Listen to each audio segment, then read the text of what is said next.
broadcast. Please wait. And refresh this turd bird.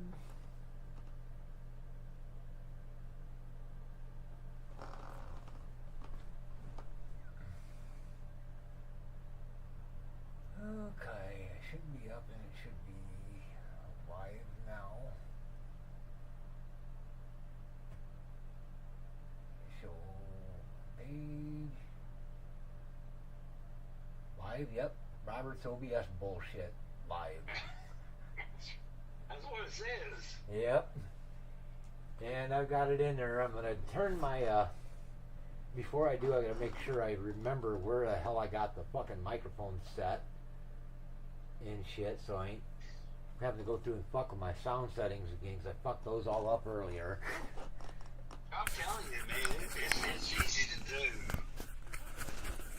Well, my stupid ass changed them and didn't remember to put it what it was before I changed it, and I had to fucking go through there and do some streaming and racing and while monitoring it and find out, is this fucking thing loud enough they're going to be able to hear me when I'm running against the race in the truck and shit? And I think we might have it. Might be a little quiet, but we can fix that later. All right, so what we're going to have you do, I've got the stream up right now, or you should see it. I do. All right, let's go in and try to clear off your stream thing. So go to your go into your YouTube until you get to your content channel page, and click on the live button under channel content, and that'll show you all your live streams that are currently pending. Oh, okay. Yeah, I know how to clear all that out. Yeah. And that, I'm glad you do, because when I first did this, I didn't know how to do it. Then you got to click these three dots and go down to delete forever. Shit, I could not do, and I wound up. I think you had to go into YouTube Studios, right? Yep, YouTube Studio. Go to channel content and click on live, and it should show all of your live streams that are either waiting or whatever. And then you just come down to the three buttons next to each one that's there. Click it, and then they'll have the option like edit title and description, get shareable link, and then delete forever. The ones that are dead links, go ahead and click delete forever to get rid of them, so that they ain't fucking with other people like, we're waiting, is this fucker ever going to stream this damn thing or just sit there? You know? So I kind of showed you how to do that there. And then the next thing we're going to have you do is just go ahead and start a stream with OBS Studio on your desktop without iRacing or anything else running. Just OBS Studio, maybe something in the background like Notepad, like I'm going to do right here. All right. Like I did earlier for my stream that says that I was getting ready to start soon. Notepad. And just write something in there, gobbledygook or something like that, just so that there's something there to see.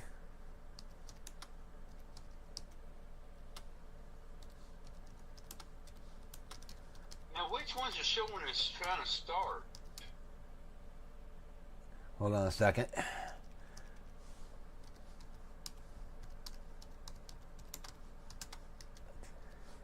All right, there I've got something there, so there's something to see. And what I'm going to do is I'm going to jump into my YouTube and see if I can see your stream anywhere.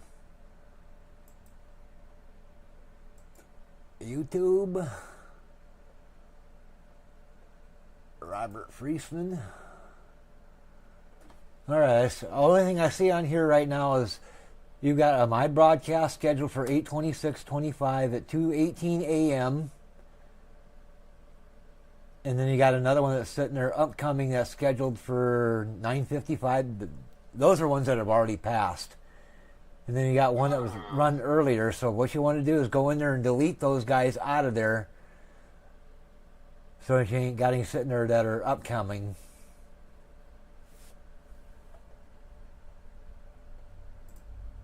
And I'll show you again how to get to it. So basically just might take a second for it to update on my end here.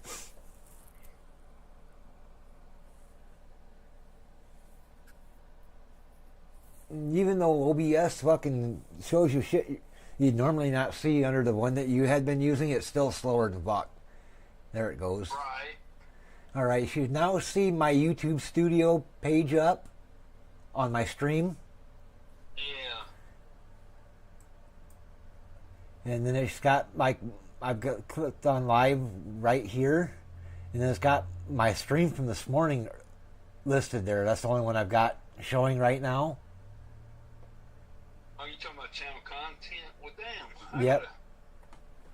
That's on YouTube Studios, right? Yep. Well, I went there and I couldn't. And the easiest way I found to get there, if you're not already there, I'll kind of show you how I'm doing it. I go to YouTube. Yeah, I'm on the channel analytics. And I click on Create. Oh, content. There's the content. Upload video.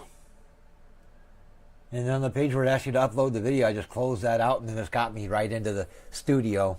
Then just go right to live, and then there they are.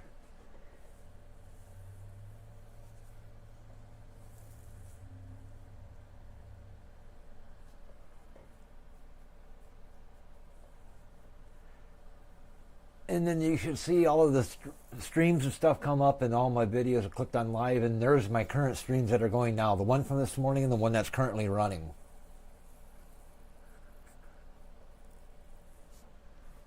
And then all you got to do is click the three dots next to the ones you want to get rid of.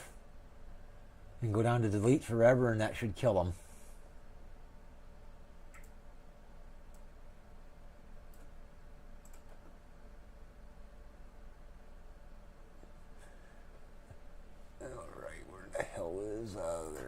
And how many did you say I had showing?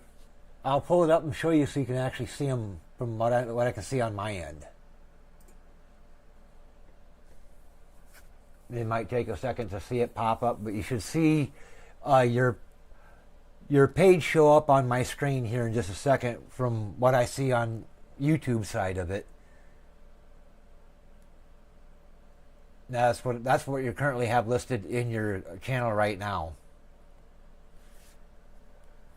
You got these two here that are kind of dead in the water, and then you got one that you ran earlier, it looks like. And then, the Darlington 25. Yep. Yep, that one was done yesterday, it looks like, or 9 hours ago. And then the one where he started doing it, all it said was looking for a game to capture, and it never went any further than that. And that was like 5 hours ago. So I get rid of everything that's in blue on my screen right now as soon as it refreshes.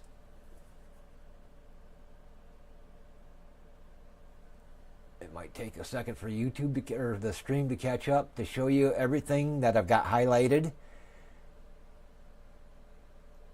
There it goes. So everything that I've got highlighted in blue on that screen, go ahead and delete out of your YouTube from your content page.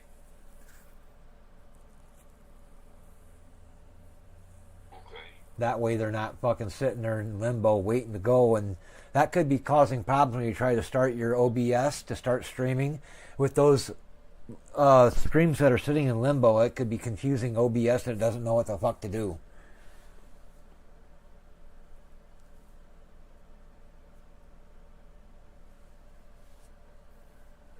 Meantime, I'll refresh this so that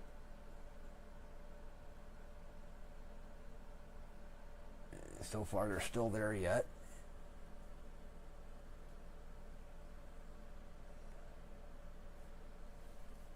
And when you're already up to 42 subscribers, damn, you're on the way, bud.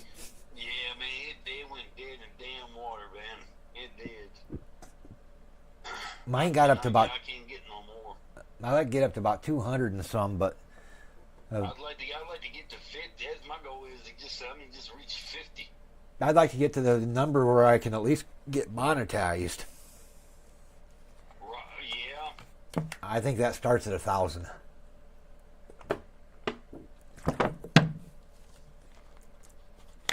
Or something like that.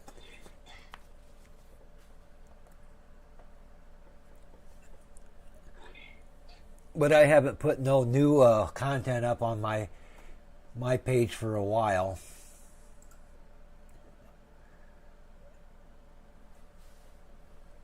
All right, we still got 2 of them sitting there yet.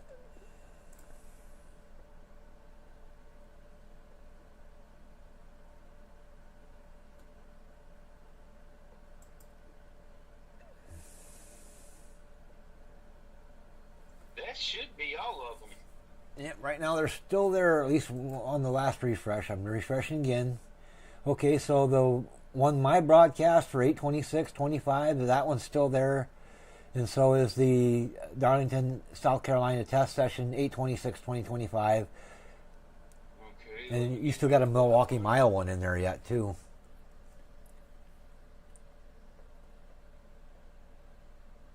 Is Milwaukee Mile showing? Yep, I see that one yet. Because I've deleted everything up until, because I started doing that, play around with the Darlington on this setup. I didn't use Milwaukee for that. All right, what you see on the screen right now is everything that I'm seeing in your channel. Damn, it's still showing, huh? Because I just got through deleting all that. All right, what I'm going to do just for shizness and giggles here is I'm going to open a new tab in this thing, go to YouTube, close out of your original tab,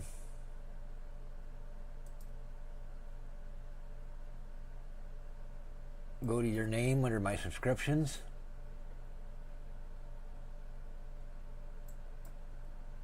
yep, and they're still showing. What the sand hell?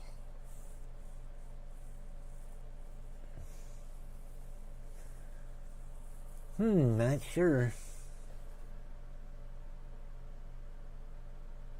Yeah, because mine pretty much disappeared. Are you still seeing them in your? Are you still seeing them on your end and under your No. thing?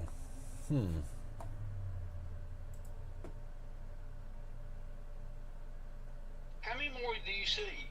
I see 1, 2, 3, 4 total. 5. You got one from Friday night Xfinity race that's on there. And then you got a couple of Milwaukee. You got a bunch of Milwaukee test sessions.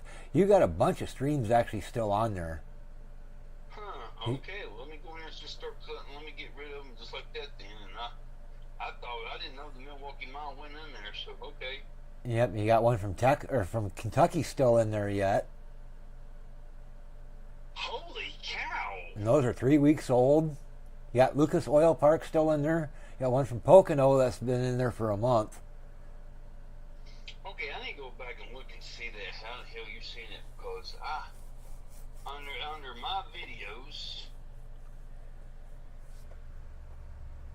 and I go back all the way to.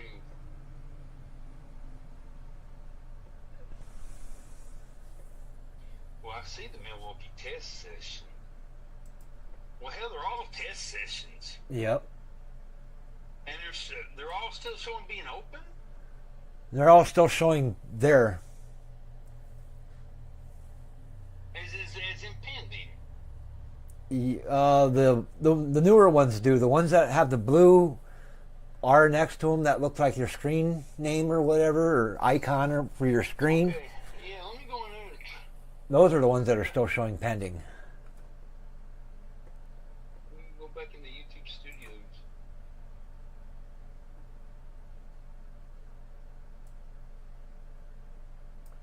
I don't know why it says something wrong. Here it is. Okay. So there's all the live ones. Yep, you've got 2 of them that are showing as upcoming. Yeah, so if I go into YouTube Studios, right, and I go under live, that's what I'm looking for, right? Yep, exactly what you see on my screen is basically where you're at, but let me show you what it looks like on my end. When you're actually in your studio, YouTube Studio, under your channel, under channel content, it'll be under the live option, which would be this screen here. Okay, yeah. Okay, I see that. One is for 51 minutes. Yep. 50, is that 5105? There it is. Delete that one out. Alright, you said the Xfinity was in there. Delete that one out. Yep, I've seen that one. Xfinity Night Race, 80 laps. That was on the 22nd. What was the time? Oh, that was like an hour and 15 minutes and 50 seconds? Yep. Alright, delete that one out. Damn, I did not know all these was pending.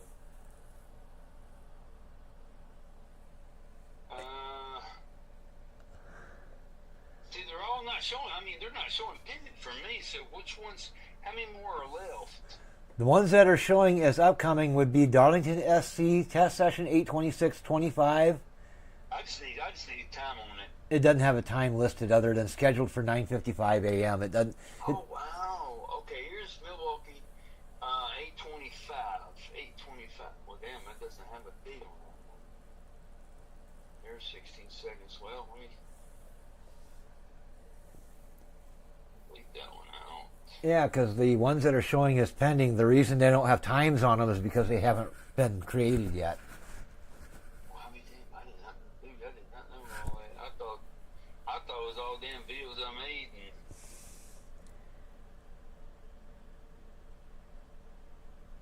Now, the Milwaukee ones successfully created, both of the Milwaukee ones, all the Milwaukee ones, all of them that you see that have amounts of time in them, like 10:37 or 16 seconds or 18 or whatever, oh, okay, yeah. all of those were successfully created.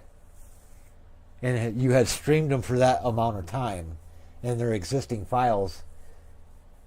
Those are not ones that are currently pending.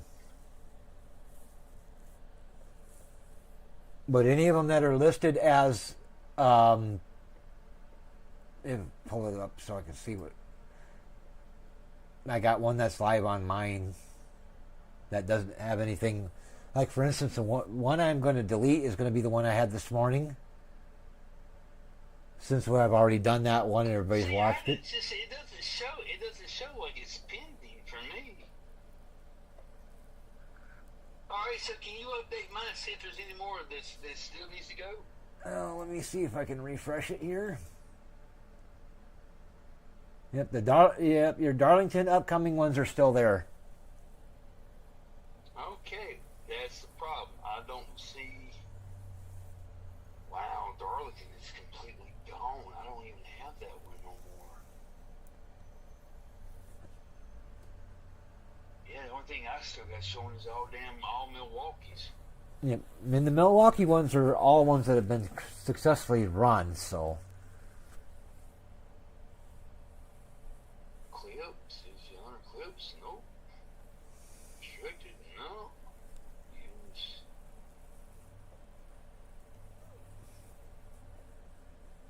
And unfortunately, since you don't have OBS running, I can't see what you're seeing. Right, that's why I want to get so bad. Dashboard. Let me go to freaking dashboard. See if dashboard shows the damn thing. No. One way you can get there is go to your dashboard under where it's got like everything where it's got your videos. Click on your videos. And that'll pull up your channel content page. Alright, hang on. Alright, under dashboard, let me find videos. There's content.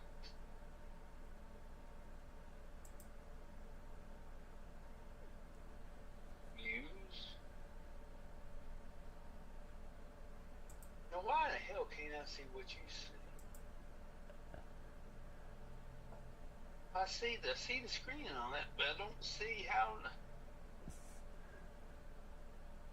All right, what I'm going to do here real quick is I'm just going to go to a fresh YouTube page.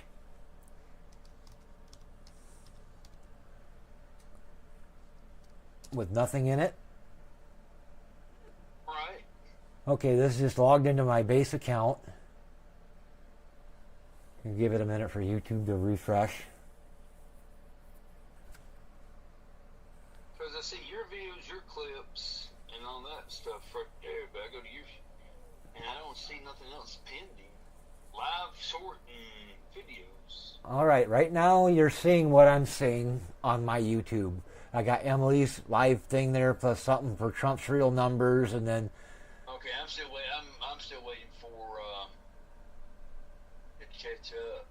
Yeah, you should see like Emily's stream button there for her Nürburgring thing, and then something that says Trump's real numbers next to him.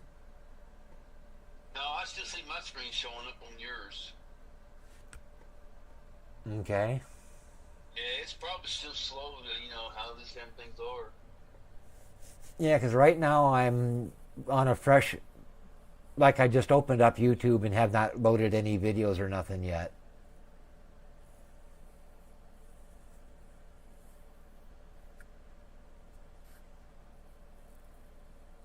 No, it's still showing my page.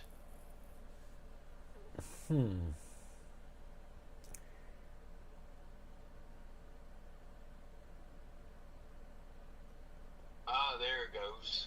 All right, you should have Emily's little thing going on in hers, and then Trump's real poll numbers right next to hers. Right. And then what I'm going to do is I'm going to come up here to YouTube, down to my videos. It might take a second to where you can see where my mouse is, where it's actually on where it says your videos. Oh, yeah. And then I click that. That takes you into your channel content page.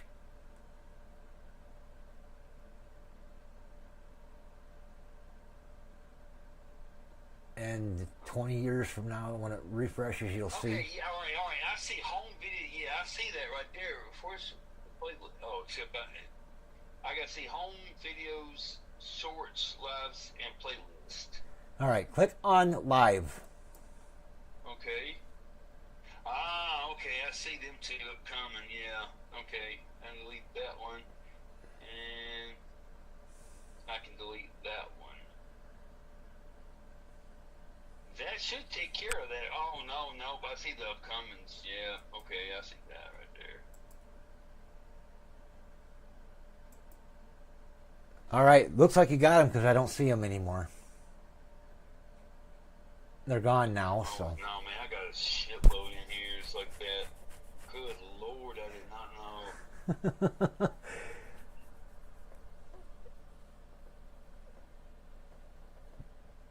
I have more than I can even.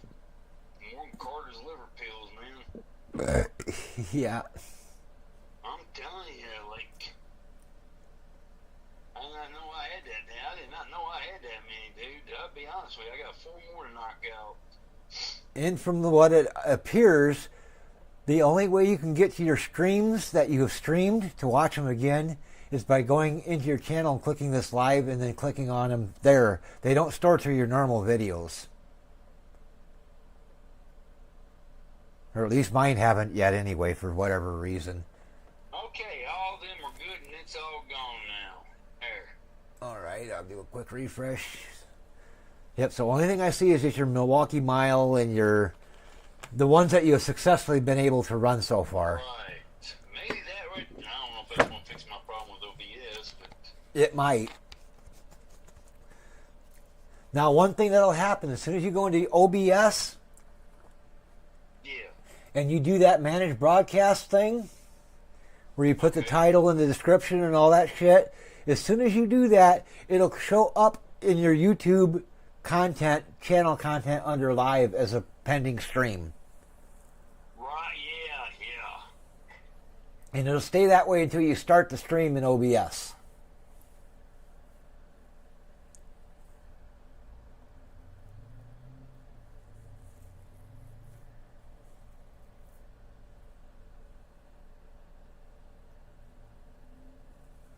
In the meantime, I'm going to delete this one from earlier. Delete forever. I understand that deleting this is permanent and I'll lose all access to audience analytics. Yeah, nobody watched it anyway except for you, so. And I didn't do worth a shit during that test anyway, so I ain't losing nothing by deleting it. Right. Alright, so now that you've got your thing cleared out, go ahead and try to start a stream in OBS.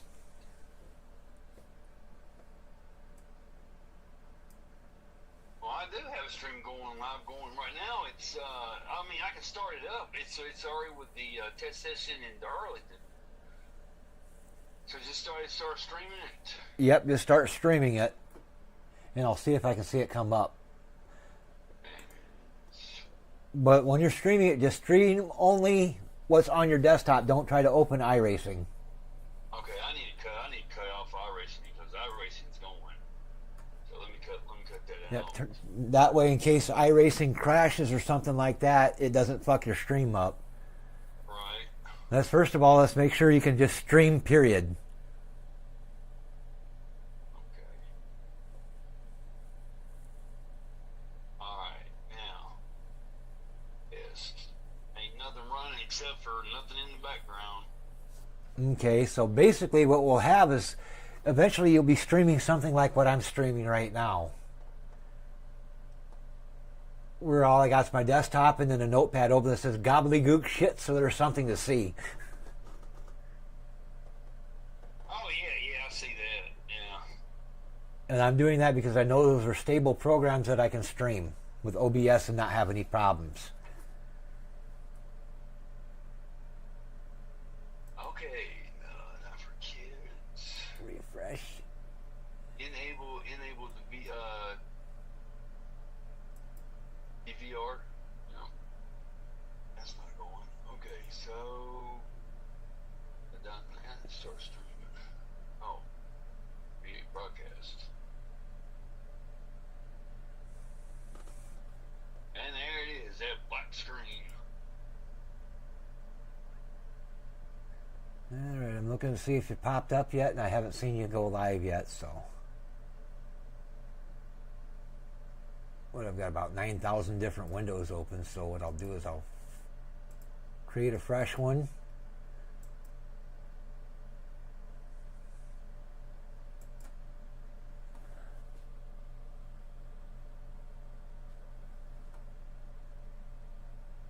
Alright, I'm looking at a live black screen on yours right now. Right. I don't see anything at all. I don't even see your desktop or your icons. That's what, yeah.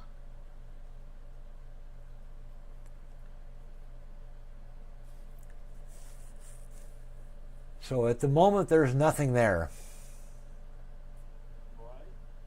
Somewhere it's between the scene and the source, and then the windows. Yeah, I'm trying to figure out how to get to. There's got to be something that will put that up there. Right now, it's just to show you what mine looks like.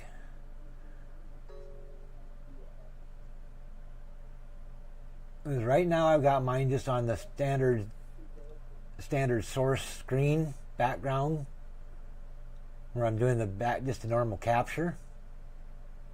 Right.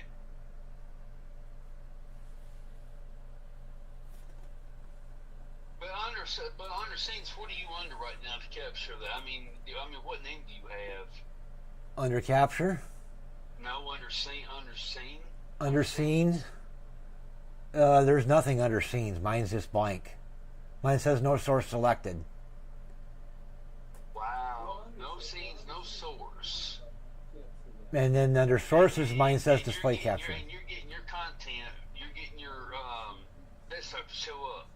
Yep. Wow. I've got mine under sources display capture. Sources. All right. That's all I need right there. Sources display. So I'm going to get out of that. Delete that out. Yes. That out. Okay, so under sources, now I'm going to go under and click on display capture. Yep. Okay. Create new content, display capture number 3. Adding existing, no. Mark source is viewable, yes. I click it, then it comes up in here, it says captured method automatic display to capture. What? Let me see what's underneath that. And then it comes up under Windows. Well, it says full LG full HD 1920 by 080. Yep, that's your display. So that's what you want to have as your source. Okay, that would be my source. Okay, now. Okay. Force SD or no? And right now, from what I can see on my end, you're still black. You should see what you have on your screen right there. Okay, I just seen something happen on yours. You've got your screens and yours. You should see what you've got come up on my screen here in a second. Because I see that trapezoidal shit where it looks like a like kaleidoscope on your screen. Right.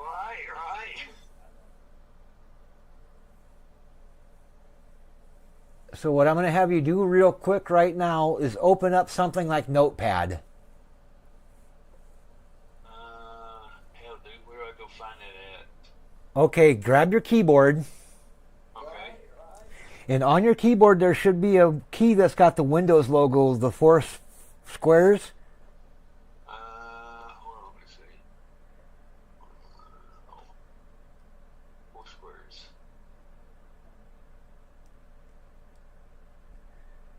If you find your keyboard, move two keys to the left of your space bar. I got Windows, critical, ALT, Alt. Yep, it'll be right next to the left Alt. There'll be the four square window logo on one of the keys.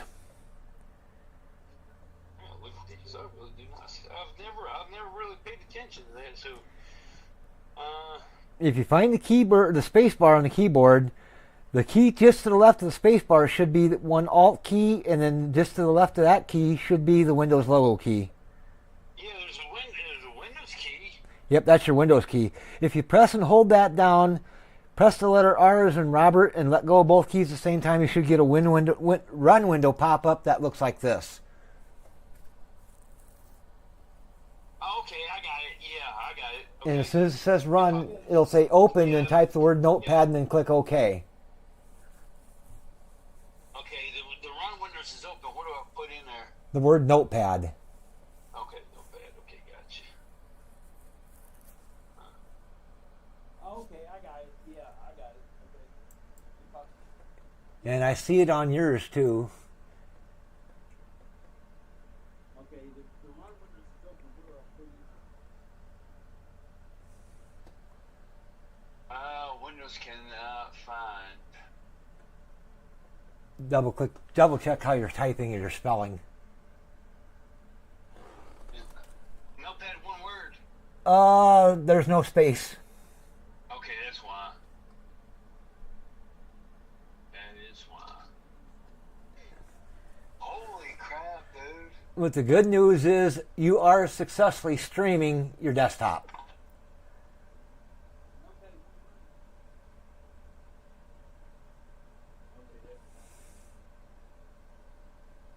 Okay.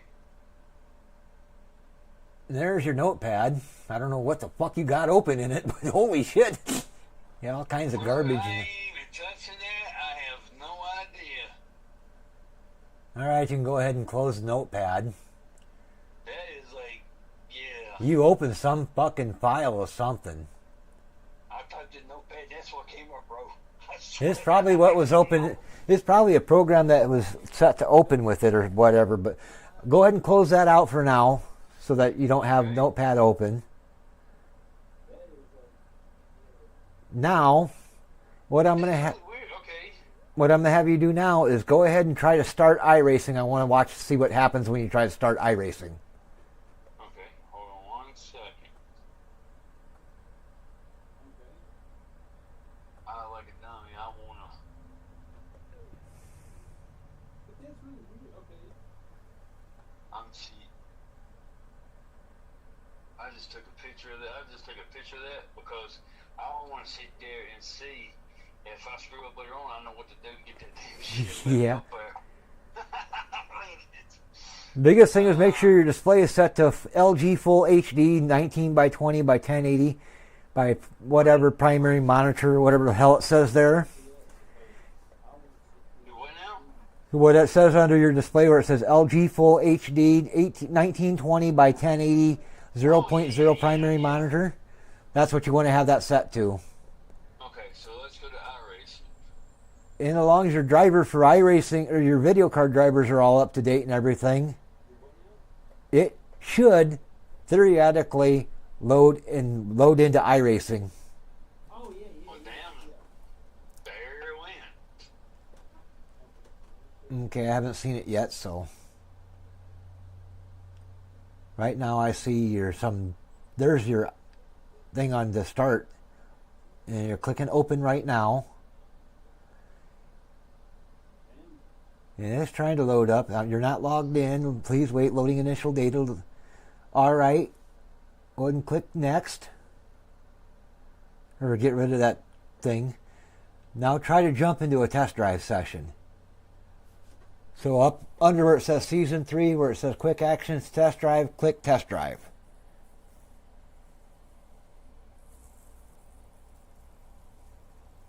Just to the left of your name there on your screen where it says Good Robert or Good Afternoon Robert. Right. Just to the left of that will be a green test drive button. Click that.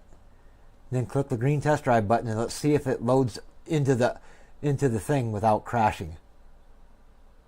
Well, it's loading, so. And this is what happened last night. It went so far and then it fucking crashed. Right.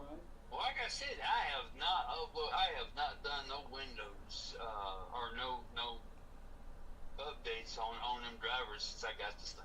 So. All right. So far, so good. So far, it's made it further than it did last night. But until we see it come up into the iRacing itself, and you're sitting on pit road with your truck ready to jump in and drive, I ain't going to say it's fucking good until I see that. Right. 74% so far so good. It should be popping up here in a minute. And I'm going to keep my fucking mouth shut so I don't jinx it.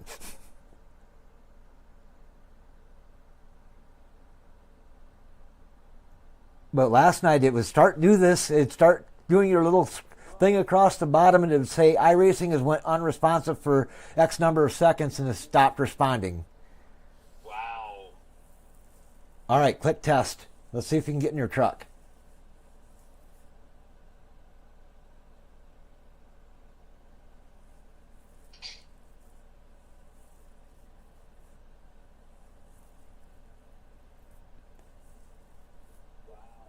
And see if you can go out and just drive a lap and see if it'll let you drive.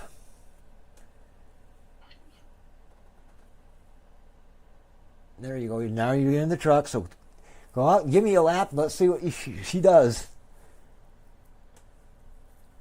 Just don't hit the wall. But see, I'm watching you on your YouTube channel. That's why it's so slow. Because I'm still showing on the track right there. Now make sure you're watching out the windshield of your truck and not watching yourself trying to drive on YouTube. I'm watching you on your. Because that was one of the mistakes I first did when I first started streaming, is I was trying to watch the wrong screen and I would wreck the fucking truck because I wasn't watching where I was going. But it looks like it's working. Oh, shit. All right, go ahead and bring her to a complete stop. Actually, just go ahead, keep running laps and turn your telemetry on so we can record telemetry.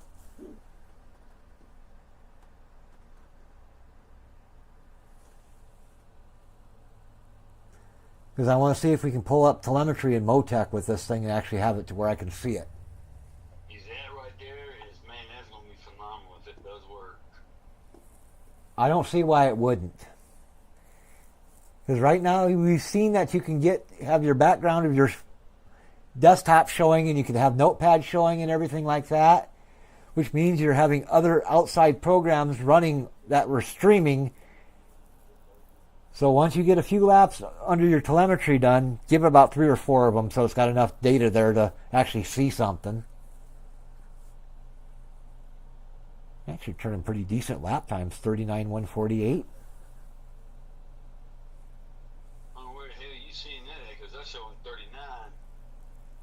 And 39,148. Yeah. 37,401. It just popped up. That's still pretty good.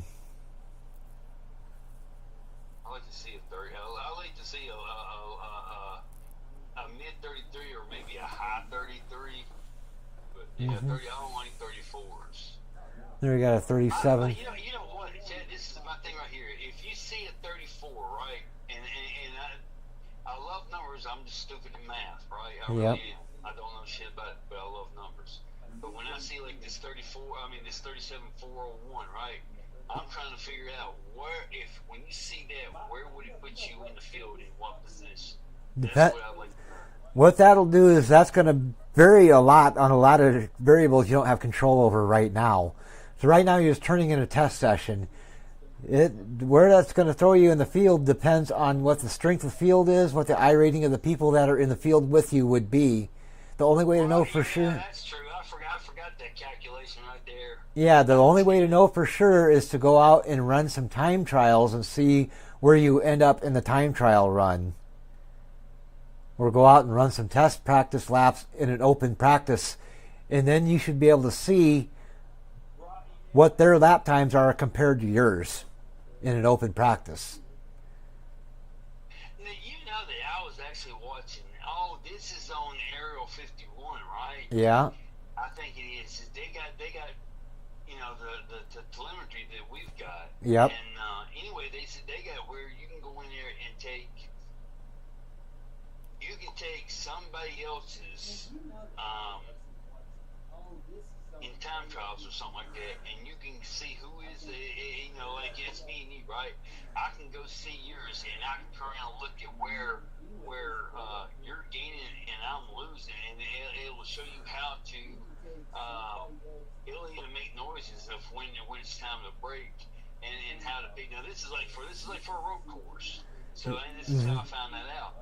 And anyway, the guy said all of a sudden there's like a little alarm would be going off, and it's got a new deal. Right there's where I need to remember, because it doesn't do that in the race. But this is where I need to remember where I need to brake at or get a little bit more fuel.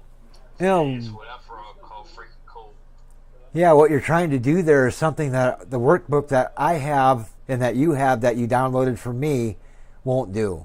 You would need Area 51's workbook to do that, because it's part of their workbook, and you would need to have my telemetry file as well. So I'd have to save the telemetry file and email it to you, and then you'd have to open it up with Area 51's driver development workbook. And you'd have That's what I would love to have, to figure out where the hell I'm fucking up at in these damn things. Try to figure out, but I know it's got a lot to do with your setups. So. The biggest thing to do is once you get a setup that actually you can drive around the track comfortably, like you're able to do with this one, where you're not hitting the wall and shit.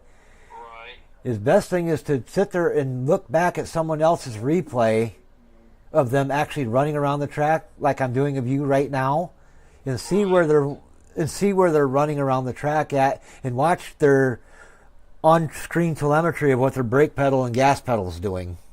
Right, yeah. Man, this is what, I notice how a lot of people will never comprehend it, compared to what me and you and people who likes to race. Yep. This right here is like a freaking drug. It is. The competitive side is out there, and you want to grasp every freaking thing that you can to get to the very top. And then what I was doing this morning when I went into the AI session and tested my setup in the AI, that's going to give me a kind of an idea how I'm going to do in an actual race with real people, because of how I've got the difficulty of the AI set. They don't give you no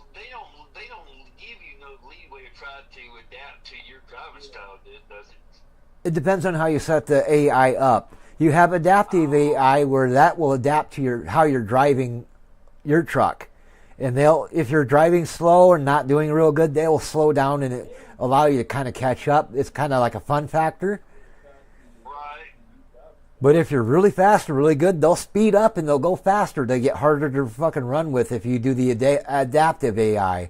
But if you set the AI's difficulty at a certain percentage, you can use that to map kind of real close to what the real world's going to be. I usually, like when I did mine this morning, I had it set at about 60 or 65%. And that should give me basically kind of a pretty good average of what the average person I'm going to run into on the track in an online race would be at. Do you always qualify at the top or the bottom? I never qualify. Well, I mean, no, but I mean, when you go in the section, are you on the top end or the bottom end? Again, it depends on the strength of field that's in there with me. Sometimes I'm at the top end, other times I'm in the middle, sometimes I'm all the way at the bottom. Just depends on the field I'm in. Now really, is there a middle? Oh, there is. Really, I've never heard anybody say that. I've always heard you being on the top or you being on the bottom. I've never heard the middle. Basically, middle is kind of about be an average driver. The average person with average skill level is going to be somewhere in the middle. He's not going to be the best, but he's not going to be the worst either. Right. And he's going to fall in the middle somewhere between the worst driver and the best driver. So when you go to set up your AI for practicing and testing your setups, you'll get an option where you can set the difficulty of the AI in the AI setup. Right. And just set the percentage of the AI's difficulty somewhere in about 60 to 65%, because that's going to be about average. Okay. And I found that kind of works out to be about right.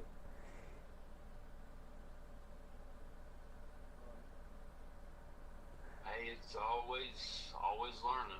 And That's all it is to it. the other way to determine where you're at, because right now you're running like a 34.3 is your best, is to have somebody who's also run it that has kept track of their lap times and shit like I do, Right. to come in there and actually look back at theirs and see what theirs is doing.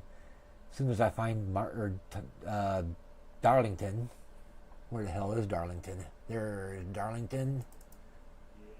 Then pull up my spreadsheet. Now, is a 34.3 bad? I mean, Well, to give you an idea what a 34.3 is like for your best lap, my fastest lap time this morning in the trucks when I was racing, I turned a 32.5 is my fastest lap. that's what I thought. That's what I was getting ready to say. A 34.3 is not good. But my last lap of that run, right before the run ended, I turned a 33.909. That was the speed of my final lap. So what you want to basically do with your lap times when you're recording them and taking, there you just set a 34.3. That's not too bad. That's within a couple of seconds of me for the best lap. And one thing to remember, you're at Darlington, so the line that you take around the track and how you enter the corner is going to be everything. Oh, absolutely.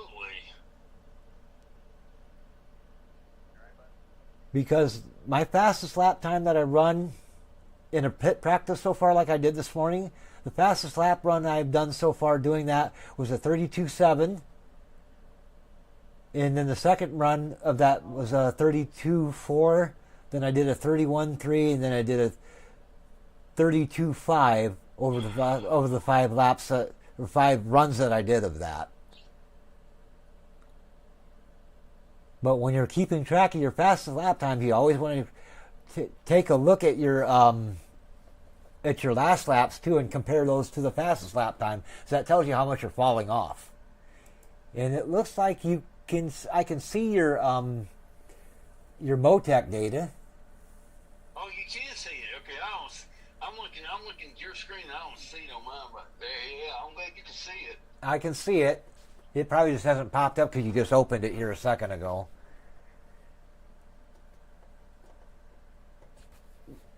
I can see it. I can read everything that's on it. Oh, you can see it. Okay, I'm looking at your screen. I don't see. And from what I can see so far, Your splitter's pretty good on your front splitter height. But I don't know what your side skirts are looking like, because you don't have that tab on yet. You got it set on splitter right now. That's all I can see. There's the side skirts. Yeah, I gotta give it a minute to flip over. Now I'm gonna tell you something. Once we get out of this, I'm gonna go back and based on what you said on your tens, right? Yep. Everything else, I went back on the springs. Yep. I did, and I mean, I'm looking at this like that stuff right. Yep.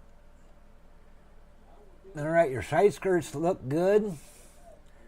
You could probably come down a little bit in the back, but I wouldn't worry about that right yet. I would worry about that as one of the last things you adjust will be your ride heights in the back. Because you do have That's slowing your SPO, right? Your spring offset. Yes, it's dropping the spring perch offsets on the rear springs, alternating back and forth from side to side. Go down one side, go up, or go down on one side, then go down on the other side, and do everything evenly. And watch your crossweight as you do it. On the left, you go down on the right. Yep. Yeah. And then when you drop it, right now, from what it says on your telemetry, you have 0.68 inches of clearance on the left rear skirt. So what I would do with that one is I drop your left rear skirt down about 7/10 from where it's at now, which you could look at. Like 1 click or 2 clicks? You'd have to open your garage to find out. So All right, hold on. go ahead and minimize Motec so it's out of the way.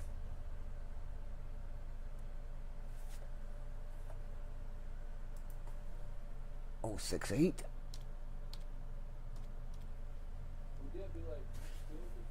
And then what you'll do is you'll go into your garage and pull up your, so I can see what your ride heights are in the back.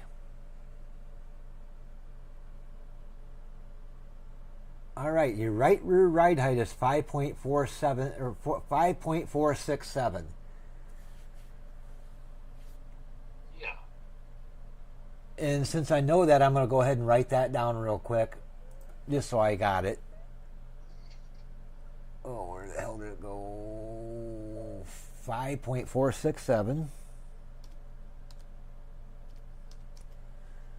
And then what I'm going to do is I'm going to show you exactly what I'm going to do, because I know that we found out from your Motec that you can drop your rear ride height about 7/10 of an inch. So what I'm going to do is I'm going to show you what I'm going to do here to find out how much to drop it. So I'm going to pull up my calculator and pull it here into the screen so you can see it.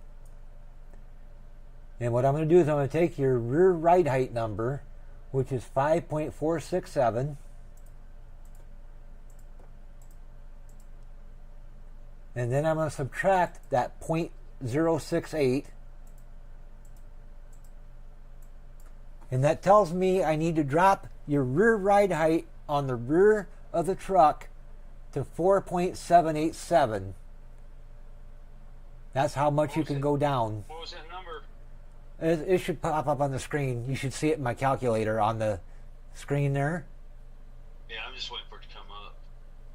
4.787. That's the ride height you want the back of the truck to be at. And then once you get the ride height set to that, go out and run a couple more laps. Go out and run 5 more laps with flush telemetry and make sure that your right rear ride height isn't hitting the ground.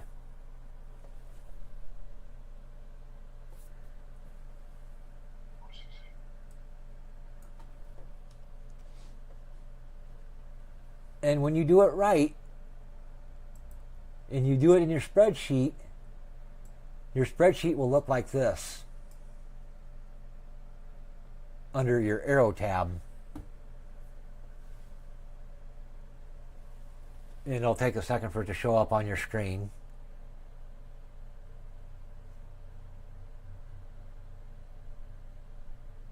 There it goes. Now you should see my spreadsheet with all of my ride height stuff on it from Motec from the last run that I did, where I got my the lap times that I ran during that run, along with what my left side ride height, my center splitter height was, right side ride height, my rake, and both my side skirts. Do you see that? I'm waiting for it to come up. I'm still at the calculator. Yeah, but it might take a second.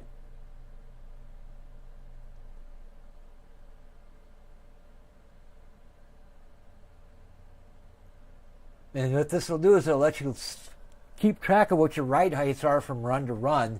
So as you make the change, you can say, I did a 31.6 with this ride height, and the next time I run this ride height, and I did like a 31.3 or 30, whatever the number is. And you can see if you're making any difference by changing the ride height and affecting your aerodynamic package.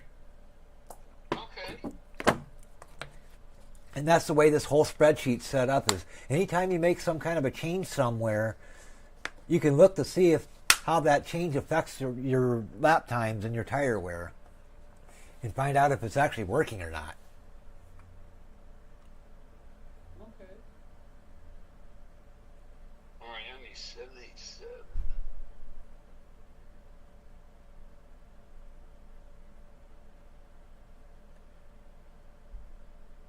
So have you got that? Have you been able to see the spreadsheet yet?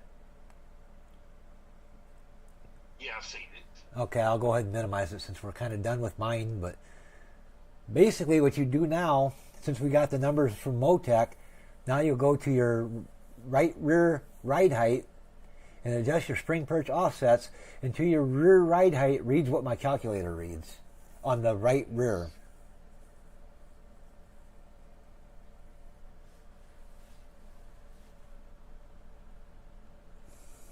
The closest I can get on that is 47.88. That's good. As long as it's, And it threw every damn thing else off. yeah, basically, once you get it changed, find out what it's bitching about and fix whatever's fucking screaming at you about. And it's probably going to be something like, go ahead and click on failed on your garage so you can see what your whole garage is doing. Yeah, the right front is like too low, and right rear is too low.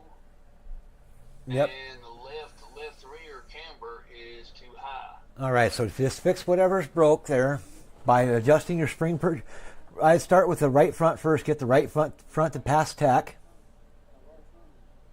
And then once the right front's passing tach, fix the right rear so that it passes tach. And then fix your camber.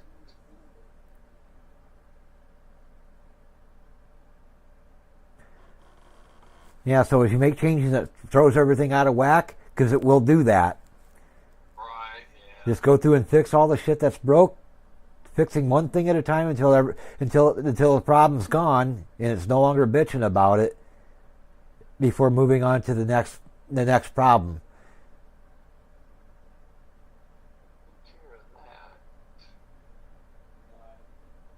Now, if you have to make a lot of changes to ride height differences or whatever, don't forget to unattach your sway bar at the front, because that, when you're making adjustments to ride heights, having that sway bar attached can fuck things up. It can make things go really squirrely on you.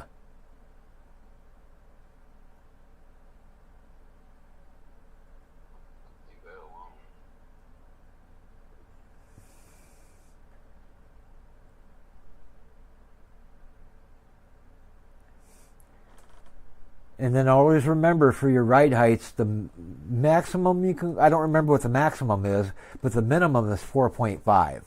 And that's why your right front's flashing yellow, is because you're right on the borderline. Right.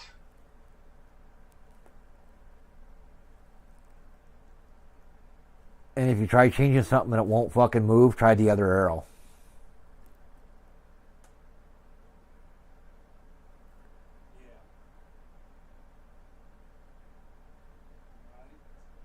And if it still don't seem like it moves, hit the apply button. Sometimes you gotta hit apply for it to take too.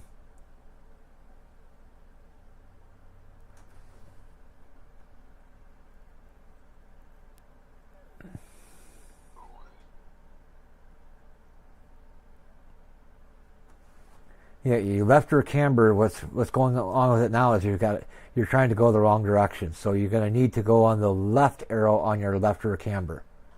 Yeah, that's what I'm on, is left rear error.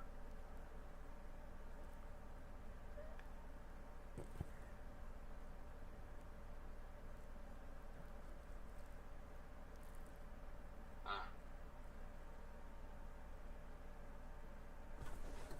1.7. Wow. 1.5, still too high. Keep going on that left arrow.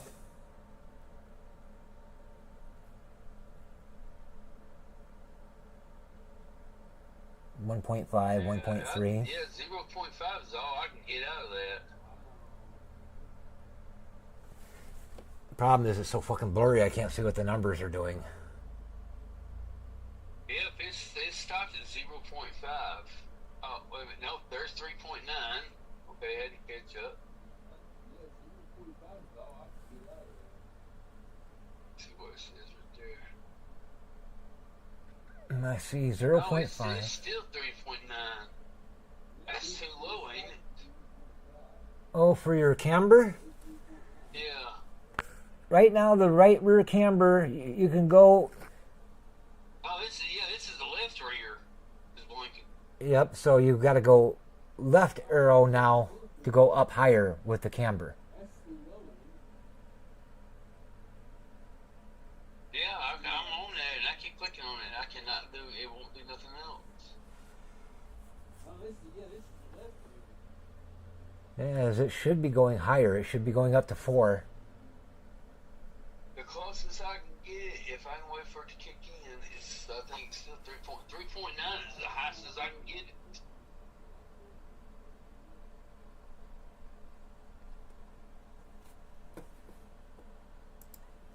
Yeah, your camber should be. Let me pull up my notes.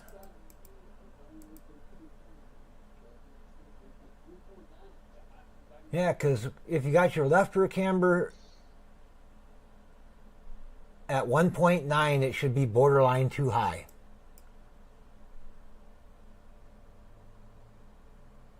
Okay, let me see something. I know this is the wrong way, but too low, too low.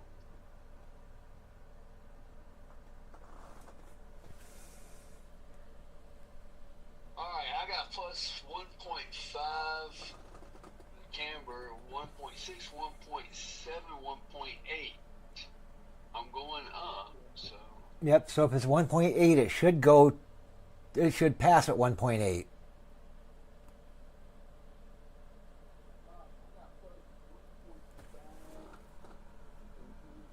1.4. Damn, there goes 1.1.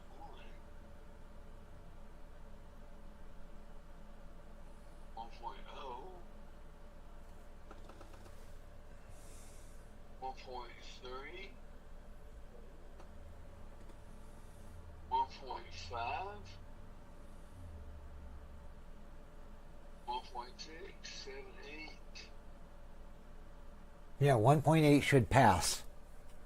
It's a negative 1.8. Oh, that's why it's negative 1.8. That's too low.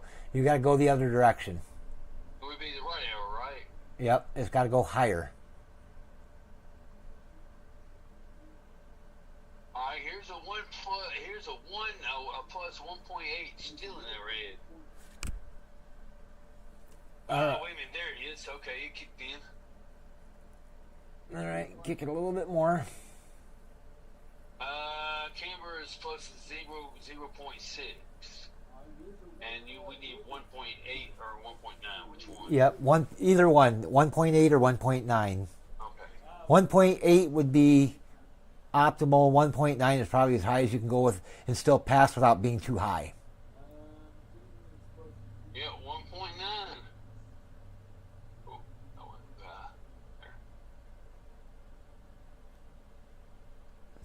Okay. There, now it's going the right direction. It won't do 1.9. I tried to push it to 1.9. Won't do it. All right, Yep. 1.8. We're all in the good now. Yep, 1.8. Now you got to do is fix your truck arm preload.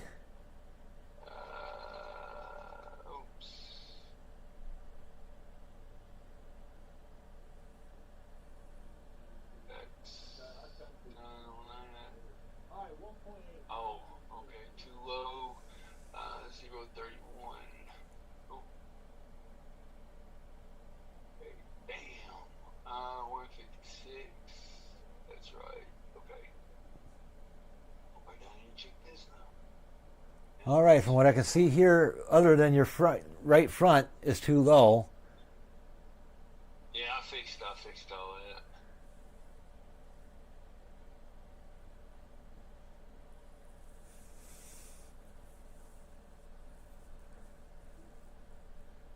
Double check your caster in the front because your front caster's changed. Oh yeah. And don't forget to reattach your bar once you get all your adjustments made.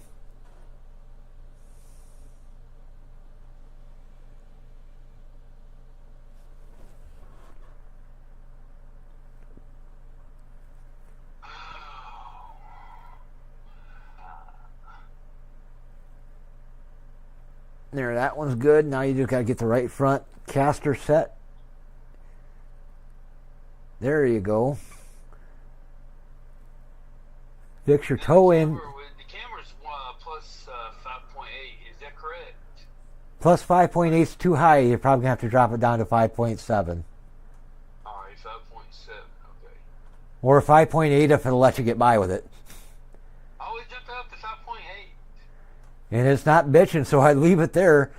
Oh yeah, I know. It actually was 7, and for somehow the damn thing jumped up to 5.8. Yep. Okay, now what you need to do is fix your left front toe in because you got negative 132 and you want that to be positive 132. Yeah, I saw that. And then your right front also needs to be adjusted as well. Yeah, I never could understand why Emily would want to hide her setup because every time you can't get it perfectly set to the what they. I don't know. Like I said, I mean, she's messed up because I mean, like I said, literally, I went out there and tried to run your setup, and I can't do it. I can take your setup as a baseline and then go tweak it, but I cannot run your setup. And why she want to cover that up, I have no idea. When you try to run my setup, what do you run into with it? Is it too tight, too loose, or what? It was too loose. The ass end was wanting to come around? Yeah. All right. The way you would fix that is by dropping the right rear spring a couple of clicks. Like if it's at, say for instance, 700 on the right rear, drop it to like a 650 and try it. Yeah, to loosen, to tighten it up some. Yep, that way it ain't spinning. That way it ain't. Assuming that it's just acting like it just wants to keep turning and isn't sliding. If it's sliding, that's something else you fix. But when you're coming off the corner and you're under throttle, it feels like it wants to keep turning and doesn't want to straighten itself out. That you fix by softening the left or right rear spring. But if it's sliding loose, where it's sliding and hitting the fucking wall or spinning out completely, you fix that with track bar.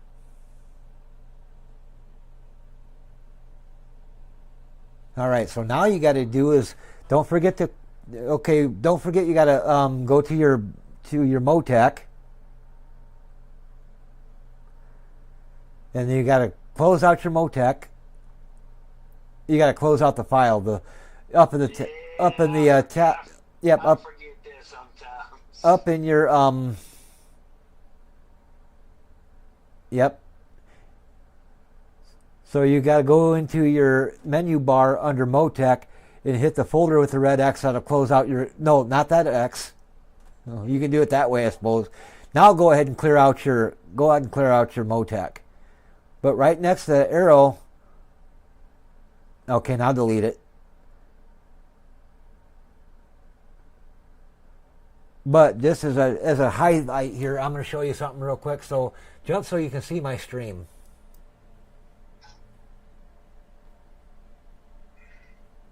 I got to get yours to where I can get you minimized so that yours is out of the way.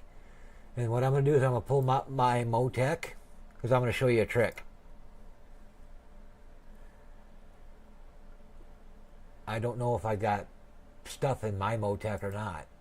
Yep, I do have files in my Motec. So I'm going to go ahead and open up my thing here. Hold on, before you do that, let me see something. I want to see something. I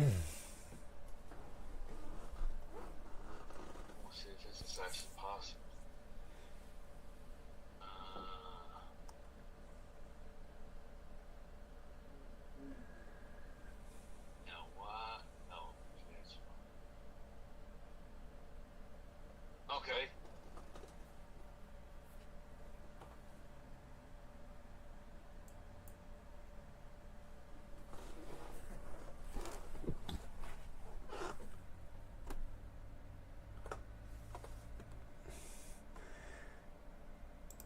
Okay, I'm not quite sure which fucking Motec I'm looking at here, whether it's yours or mine.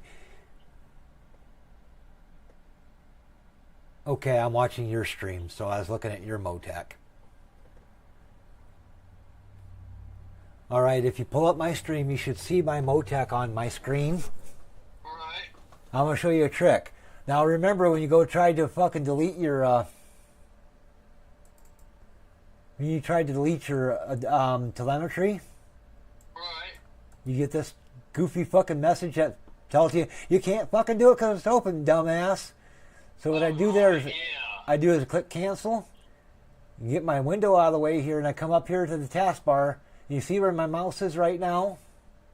Oh yeah. On this little arrow, or this red X that's on that folder. Right. Click that, and then you can delete your file. Okay. Because that'll close all of your open shit. The only problem with that, though, is remembering to do it every time. So now you can go in there and clear out all of your existing telemetry files. Yeah. And go out and run yourself another. Now, since you're making ride height adjustments now, when you do those, well, you only got to do about 3 or 4 laps, maybe 5 laps, just enough so that you got some data in there. Right. You don't got to run a full 30 laps. The only time you got to do 30 lap runs is if you're doing shit like adjusting your, generally it's going to be for like your springs and your cross weight. Shocks you could actually probably get by with maybe 10 laps. See, I was actually I was giving an extra 5 for that for the spring, so I was doing 15. Yep. Just to get a And one other thing you're going to notice, if you do this, build these a lot, you're going to start noticing patterns developing in your spring packages where on a 1.5 mile track, you might find that a 550, 750 spring package works real good. And you can just set it to that and it'll fucking work. Okay. But you always want to test the shit first. And don't automatically assume it's going to work, but for first couple builds that you do, walk yourself down to those numbers. Don't just automatically assume it's going to work. Always work your way down there and test. Yeah, that would be. Because like when I have you go through and do the truck arm mounts, where I have you move those to the top hole instead of the middle hole or bottom hole, Oh yeah. I always set them to top hole because I've tested it enough to know that always works. And I don't have to test them because I know that I set them to top, they're going to be fine. And that's one thing you'll learn as you start building setups. You'll start finding what setups you can just set it and forget it, and it's fine. You don't have to really fuck with it too much. And then after you go through and you get a full season of setups built, after you get your setup for Darlington ready to go, Right. save that fucker, because next year when Darlington comes around, you won't have to build a setup. All you have to do is pull up this year's Darlington setup, run a few laps, take some telemetry, and make sure that you're not smacking the ground and that you can drive it and you're not burning the fucking tires off of it. And if it drives good and it has decent times, run the fucker. Right. You'd be amazed how many setup shops reuse setups from year to year. Oh no, man. I mean, I'm not no expert setups, but I guarantee you one damn thing that I have figured out. And I mean, I run. This is so bad because I mean, my damn brain never shuts off. I know I got like ADHD and shit like that because I mean, my brain never stops. Yeah. I've really thought about that, and I'm thinking, man, what they do these setups, and all they do is go back and retweak them, just retweak them, and they don't really work that hard. They retweak them and make a few minor changes, and it sells. Yep. They basically take the setups from the previous year, take them out, make sure that they might adjust for differences in temperature and weather conditions and shit like that. It might be a little bit looser than it was the year before, so they'll tighten it up a little bit, or they'll make some slight adjustments to ride heights because for whatever reason the damn thing's scraping the spoiler on the ground or whatever, or some stupid little shit like that, and then they'll turn around and resell the fucker. Right? Yep. That's exactly what it is. And I mean, I don't know, people. I mean, and I admit I have bought a few, but some of them I've actually it's been given to me for free. So, Yep. But I quit buying the damn things. It's like I can. I have one thing I can figure out, learn how to do this, and make my own setups. I don't need to sit there and pay for somebody else so I can make my own. Exactly. I can pocket that money for another. This was 2 more years in iRacing. Well, shit. How often, when you renew yours, do you do yours year to year, or do you do yours 2 years at an increment? I just do mine year to year. Really? Mainly because I'm getting up there in age now to where I don't know if I'm going to be able to keep doing it forever. Oh. Or if I start to get burnt out on it. Like this year, as we started getting further into the 2025 season, I started finding more and less ambition to get behind the wheel and drive. Especially since I had my stroke, I get tired easily and shit like that. Right. And with health problems and stuff like that, when I had my stroke last year, that kind of changed my outlook on doing the racings. Because before it was just, I was going to race every goddamn race no matter fucking what. Now I get up to do a fucking race. It's like, do I really want to do this fucker today? I don't know if I want to sit down there for fucking that fucking long.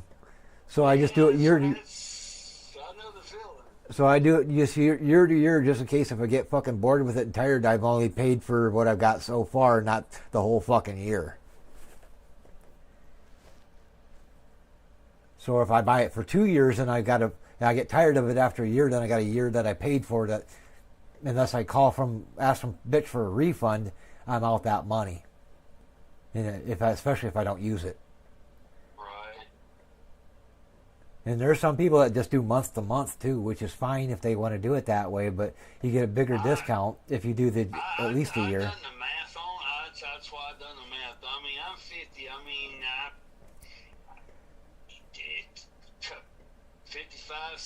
55, 58. I might do that year to year, but right now, I mean, I'm doing it 2 year increments because, hey, but I mean, literally, it's only a few more dollars.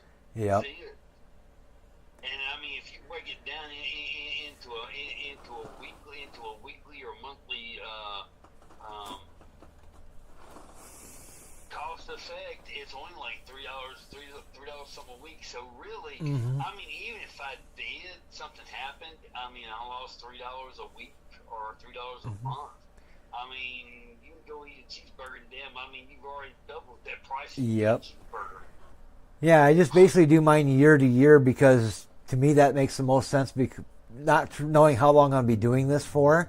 Right. But then when I do renew it, I always get that Black Friday deal at Thanksgiving. Yeah, that's what I go for, is that Black Friday. I will nope. I mean, something happens, I'm good till January, because it's when somehow I've done it in a 3 month, I was doing it in 3 month increments. And January, November, December, January. And my last one I'd done it, I forgot I'd done it. I'd done it and bought it in November because I wanted to race. And I'd done it 3 months, and well, damn, I didn't know about the Black Friday deal. And all of a sudden, later that month in November, it came up Black Friday. Like, damn, that's a hell of a damn deal. I mean, shoot, I'll go 2 years. Now, when I first got into iRacing, I fucked up. I first started off with iRacing, had it for about a year, but never raced it. I just did time trials and fucking test drives and shit. I never actually raced. And then I got bored with it and quit. And I just quit paying the subscription, just let it expire. Never updated my credit card information, shit like that. And then about 2 years ago, back in 2023 or 2020 or whatever the hell year it was, we had COVID. Oh, yeah. I decided I wanted to get back into iRacing again, so I went on Steam and found it at a deal for a Black Friday deal on Steam. And I bought it. And when iRacing did their Black Friday deals going forward after that, since I was a Steam member, I couldn't get them on the iRacing Black Friday price. So I had to call up fucking iRacing and get them to convert my fucking account over from a Steam account to an iRacing account. Right. Which was a pain in the butt. You know, dude, I have no freaking idea what the, it was some kind of a fucking damn update they did, right? Yep. And it's always fucked my damn computer up. So anyway, I mean, she was really nice, man. She turned around, she called me up, and anyway, she gave me this website I had to go to, and I had to log into it, and I had to give her, access to my computer, right? Yeah. Oh man, she said, yeah, you need to get rid of this right here because it's eating up your data, and eventually, I mean, it's going to get this one, but it's going through your computer, and it literally came with a computer, and yeah. So anyway. Yeah, she was up from Massachusetts, man. But yeah, she turned around and helped me out, and I learned a lot from her. So. Now, one thing I did with my setup here, when I built my rig, I built the computer too. I went on to fucking Newegg or one of the fucking computer places online and bought all my parts. I bought the case, bought the processor, bought the hard drive, bought the video card, all that shit. The separate pieces, had them all shipped here and put the fucker together. And then used a bootleg copy of Windows, as I never actually paid for Windows. Yeah. Because I knew a trick. Because I've been building and working on computers for 20 years. All right. That was my fucking job, was building and selling computers and building networks and all that kind of shit. That's why I got a server in my house. And then what I do is every year, once a year, usually right before they do the switch over to the spring season for iRacing. Yeah. Right before Daytona, about a month or so before Daytona, I will back up all of my iRacing shit and save it over onto that server, and then I'll wipe this fucker completely clean down to nothing, to where the computer's as stupid as the day that came out of the box.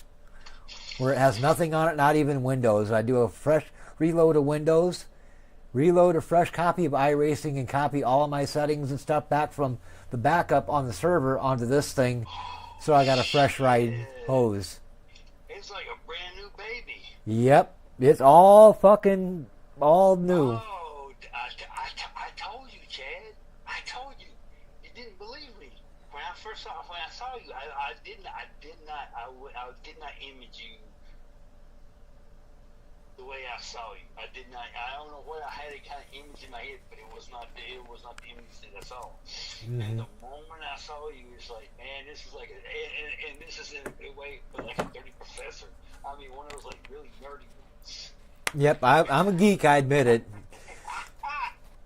Oh hell, shit! Before I got working in computers, what got me into electronics to start with is the neighbor one year threw a fucking. Well, this is shortly after they came out with flat screen TVs. Yeah.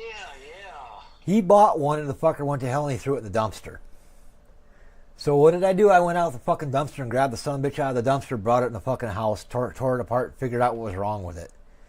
And one of them started looking for fucking parts and found a few others that people were throwing away that was the same model and shit that had the part in it I needed to fix the fucker. So I started fixing the goddamn thing. That's how I got the TV I got now, was dumpster pick it and fix the fucker. Oh shit. And there for a while was pulling them out of the garbage, fixing them and selling them on eBay for $50, $75, $100 or whatever I could get out of them. And basically all I have in them is whatever it cost me for whatever parts and my time. And then I was building computers for a long time. I was building custom systems for businesses and shit like that. They would tell me what they wanted or what they were going to do with it, and I'd put together a package for them, tell them how much it cost to build. They would send me a check. I'd buy the parts, order the parts, get everything sent to me, put it together, load all their shit on it, take it to them, set them up. And oftentimes it would end up not only setting up a computer, but setting up their entire network and internet system as well. And I made damn good money at doing that for about 20 years until I got too fucking old to do it. The stroke kind of fucked a lot of that up.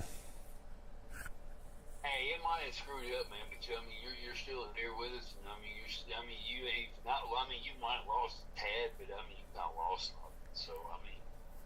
Yeah, biggest thing I have trouble with after the stroke is my left hand don't work quite as well as it used to did, and I have a little trouble speaking.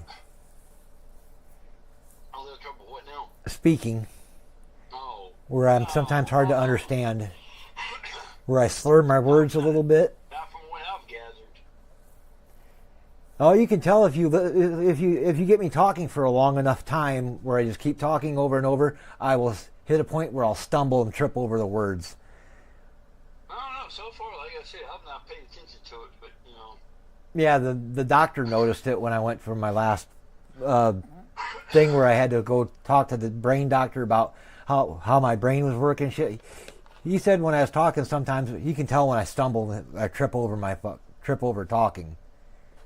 Right. I mean, he's probably more aware of it than Yep. I mean, more aware and what to listen to and look for than I am. So. But I got to give iRacing a lot of credit. iRacing is the reason I came back from my stroke as well as I did. Because the first thing I did when I got out of the hospital after I got home, other than take a nap, because you can't sleep in the fucking hospital because every 2 fucking hours they're in there, get up, we got to jab you in the ass and give you a shot. That's so true. So the first thing I did when I got home was laid down and took a fucking nap. Then after I got up, first thing I did was I crawled over to the driving simulator, climbed in the fucking thing, started up and tried driving laps around Legacy Charlotte, because that was about the time Emily was getting ready to do her hosted race at Charlotte last year. Right, yeah. It was right about the time, and I was actually building the setup for that to share with her when I had my stroke. Damn. I think I had the stroke about a week after I started building that setup. And I spent the next couple of weeks after I got home just trying to get my stamina up so I could sit and run the entire race without getting tired or fuck it up. You know what? I remember that as like yesterday. I do. Yeah, but I still got my stream of it somewhere, or not my stream, but my recorded thing of that race on my YouTube channel somewhere. Yeah, I remember you telling me when you got home. I mean, you need to take them naps so you could, get your sim to go in there and do that. Yeah. And with the iRacing, that's the only reason I can actually drive a car to this day. Because I had to teach myself how to drive all over again. If it wasn't for iRacing, I'd have never got behind the wheel of my truck and started driving my pickup again. Partly because the doctor told me I couldn't drive for a fucking year, or 6 months. Right. But also because I was afraid of driving, because number one, I get behind the wheel, I couldn't get my fucking hand work to turn the fucking wipers or lights on or nothing like that. And I wasn't sure of my foot on the clutch because my truck was a manual. And I tried to start it one day. I went to push the clutch in. I couldn't get my damn foot to work. And then I had a weak foot when I went to start my car that one day when I went to the garage after I got back from the hospital getting my stroke shit done. So iRacing is the reason why I'm back on the road driving today.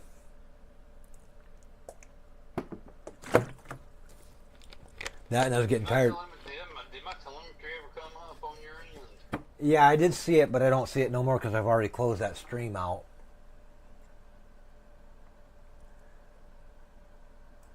Why would it jump up in a sand into a spike like that? Oh. Let me pull it back up again and look. Okay, I've got your telemetry up on my screen now.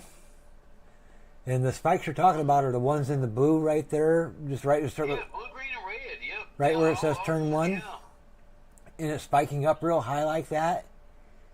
Yeah. The chances are, what's happening when it's spiking like that or having an uneven line is either A, you hit something like the wall, or it's a real bumpy part of the track, or you might have come down and clipped the apron. See, I would love to figure out where I was on the track when I done that right there. There's a way to tell. Is there? Yep. and I'll show you exactly how to do that. Give me just a second here. I gotta Like pull. I said, dude, I'm a nerd for this stuff. I was like, I want to know why it happened. I mean, All right, first thing I got to do is get my iRacing up, because I'm going to have to go out and run a lap and take some telemetry and actually be able to show you how to do this. All right, so I got to get my test drive for launching iRacing, and while I'm waiting for it to load up is a good time to go in and take a piss. That way my eyeballs ain't floating while I'm trying to drive. right? They don't pop out of your head.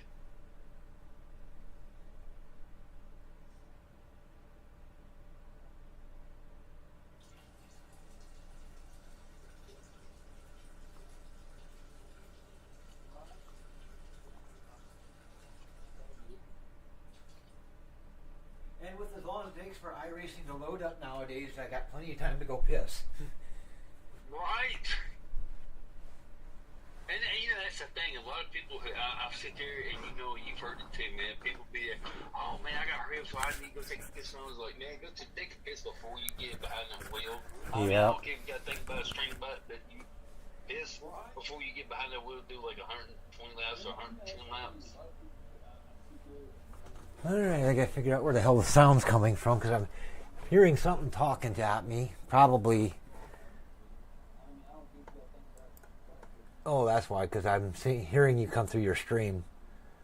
Yeah, I mean, I'm recording this whole thing, thank God, because I mean, I want to go back and look at all this and listen to it again. Yep, so I gotta go through there and turn your sound down so it's not confusing myself here. Right. Alright, so I got mine loaded up.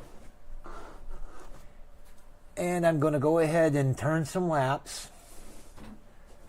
Make sure my telemetry bowl thing is empty. And it is.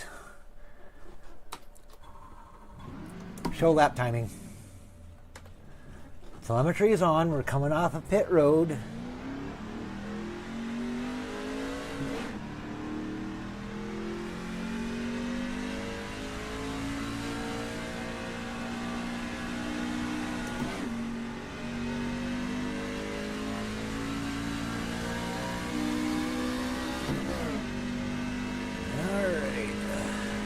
Let's go out and try not to hit nothing, preferably.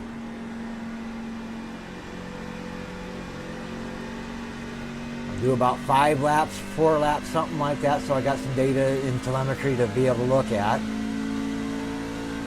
Because for some reason, I'm not sure exactly why, if you only like run one lap or 2 laps, it doesn't show you all that much.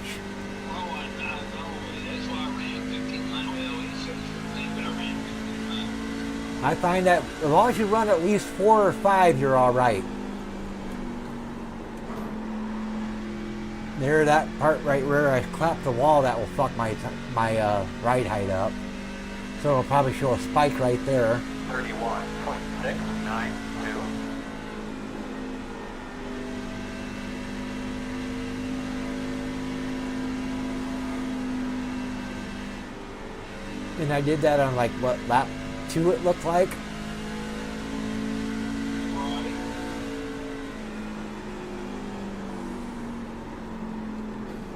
And I just did it again.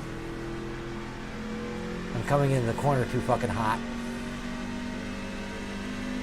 31.992.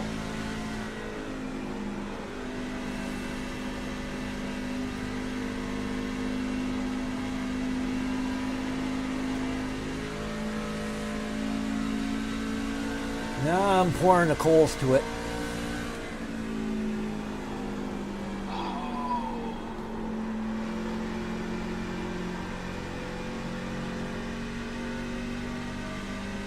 Yeah, this is all she's got right now. I'm giving her everything she's got. 293. Oh, yeah, that was a good lap.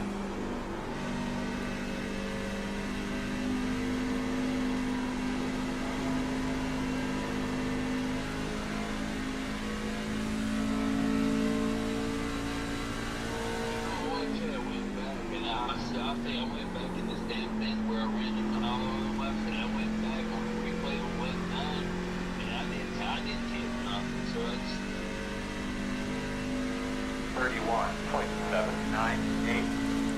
The other thing is either when it's showing a spike like that, either A, you brush the wall, or B, it's the way you come off of the banking and caught the apron. So I'm currently on that back stretch right there on the eight turn 4 right here, get ready to go to the front stretch. All right, now I'm coming down the front straight. I just finished my 6th lap, so I'm going to turn my telemetry off. Alright, here's lap 9 going into turn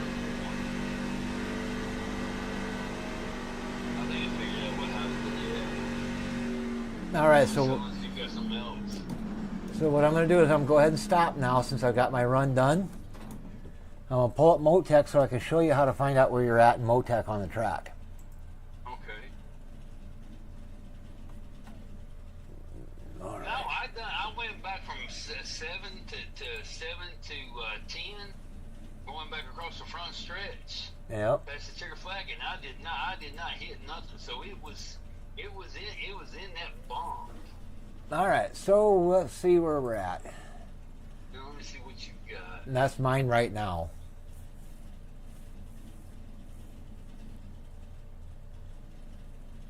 Right now I'm looking at lap 3, and I'm just about turn 1.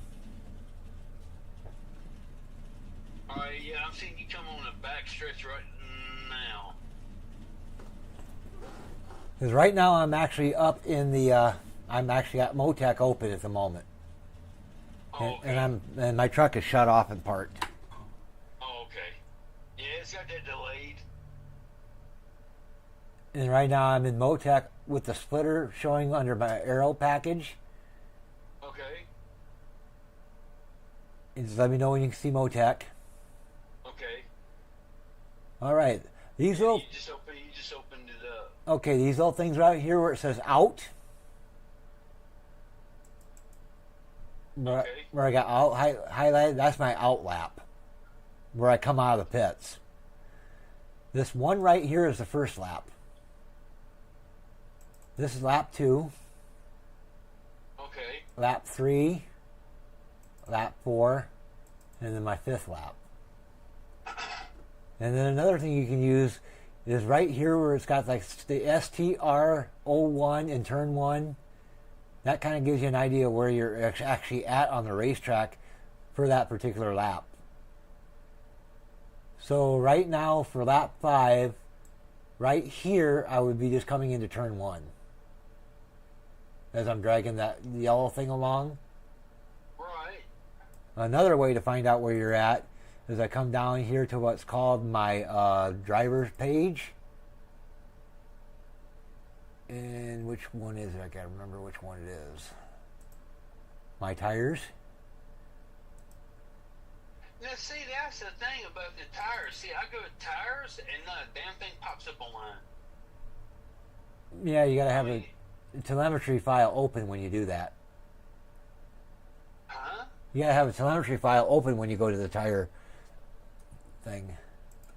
And the tires one, yeah, the tires one here under the drop down, the tires one's empty. There's nothing in that. You got to get the tire stuff. You got to go to driver. All right, so I gotta go to the driver to get the tire information. Yep, and then click on tires, and then you got one for wheel spades, and then I got one for. Okay, here's driver, and I see the throttle and tires. Okay, gotcha. Okay. Yep. And that kind of gives you an idea what your tire temperatures are around the track as you're driving it. But if you come down here to your arrow, and we're going to go back to lap 3 again, and if we come back down to driver,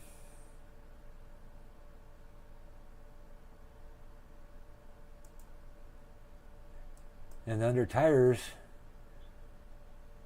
as you drag this little thing around here, the little red dot shows you exactly where your truck is on the track. Right. And I can also do the same thing with steering setup information when I'm setting my offset. Remember when I had you do that the other day? Oh yeah. That's how I get my offset figured out. And there's a bunch of other shit this fucker can do that I ain't quite figured out how to do yet. And then I've got a spot on here where you can see all your setup information for the different car.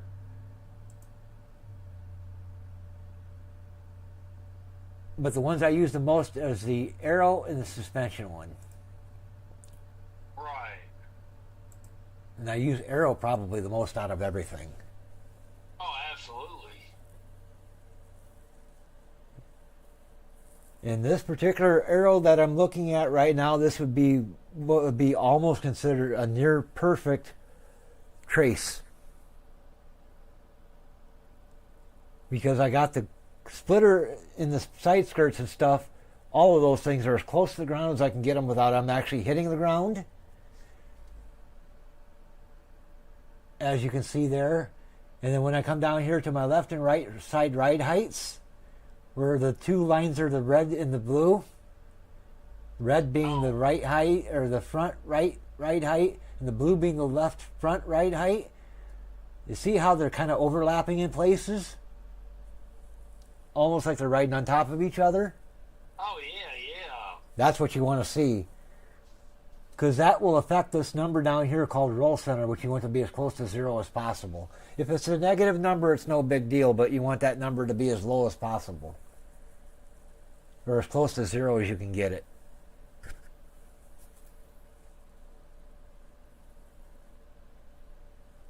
Oh yeah, I see the 0 down there at the very bottom of it. Yep, that roll center basically is how much the truck is leaning to the right when you're going into the corner.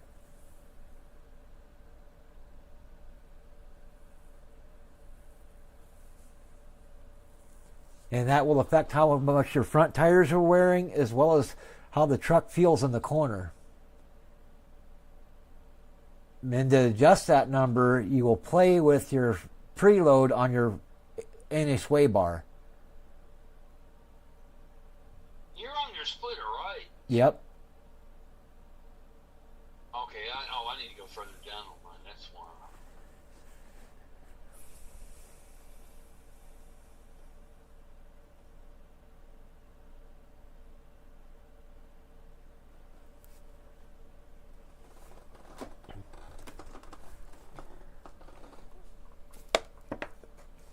Yeah, because I know the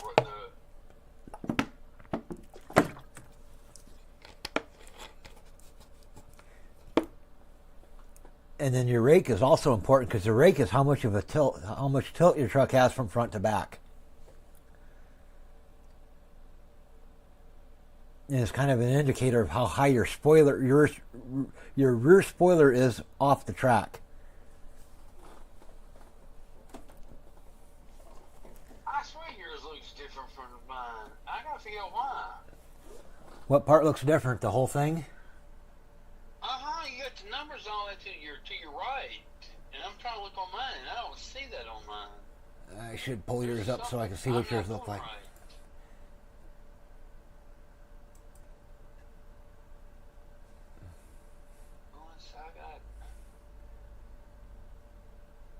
And I'm trying to figure out if I'm actually looking at yours or not. Yeah, I think I'm looking. Yep, I'm looking at yours now.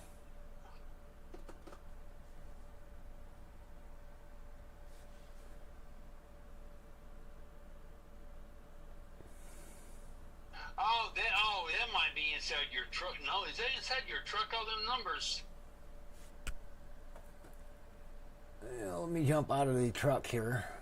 Because you got that. the, like 1/32 inch, 0.85, and then at the very bottom it's in orange color. It's like 19. Yeah, hold on a second. Let me get out of the truck completely. All right, I'm actually out of the truck. Yeah, if you go back down to your far right hand corner,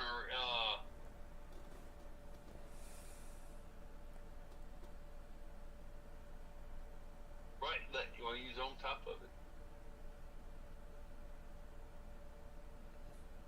And right now I'm pointing at my left average rear right height, the red 362.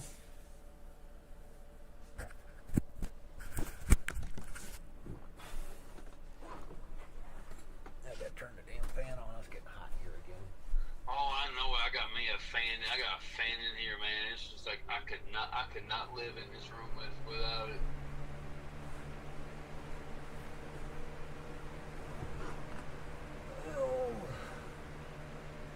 You know, it's not the computer making it hot in here. It's just warm in here.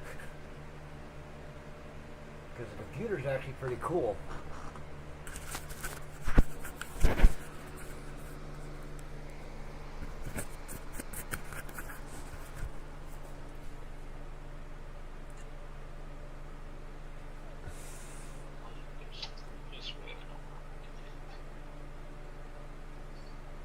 All right.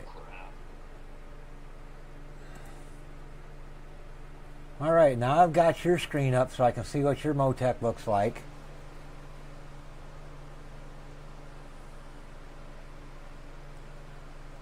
But I can only see part of your Motec. I can't see the... I can't see what's on the other side of it. Yeah, hold on. I'll let you tell me what I need to do. I'm trying to get up. These two make this.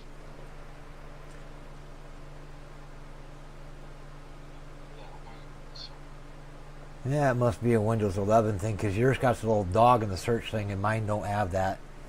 Oh yeah, I got Windows 11. And I seen that earlier and I was like, shit, he's got the fucking little doggy thing, the corgi looking thing that I see on mine every once in a while, but I don't see it. Okay, this is what I'm getting ready to see. This is what I'm referring to, Chad. Is on the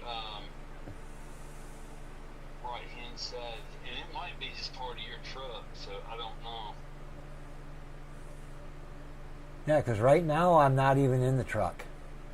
Yeah, like I said, when you see the picture, you looked at the far right hand corner. You see that orange right there, and that's what I'm trying to figure out where you're seeing all that number right there at.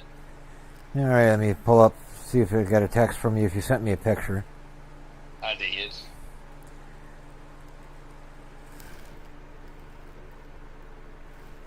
Come on, open, you fucking piece of shit. I hit it and that's a picture sitting there, but it's got a little spinning thing in it. And it won't open.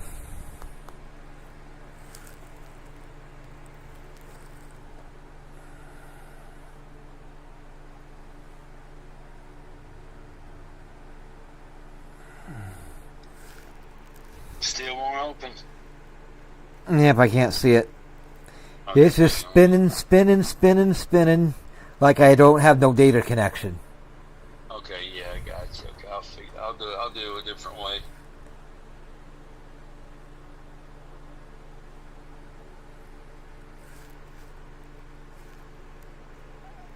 There, I got it open.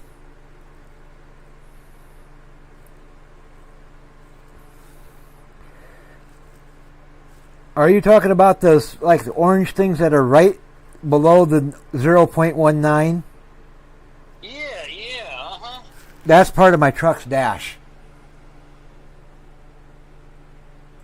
Right, because it's like 0.9 up above. There's like an orange little line. That's in your truck. Yep, that's the actual dash. Yeah, okay. That's what I was thinking, but I wasn't for sure. So I think it might be. I think that might be the ignition box. damn, man, it's so cool. I can find out here in a second. I can just jump back in the truck. Yeah, like I'm looking on this damn on this motel. It's like, man, where the hell is? Yeah, that's the ignition box you're seeing down there,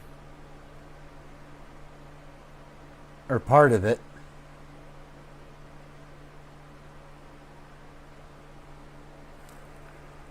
Yeah, that is very cool right there.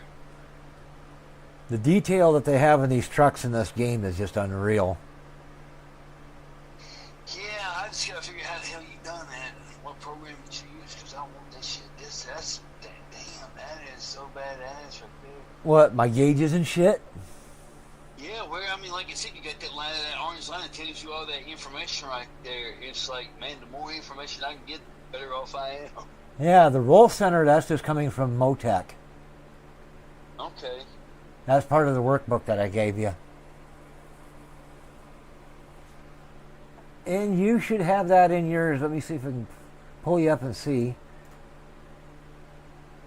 Now, on your particular Motec screen you got up right now, I can't see it because you might have to scroll down a little bit in Motec. Wow. I'm down as far as I can go.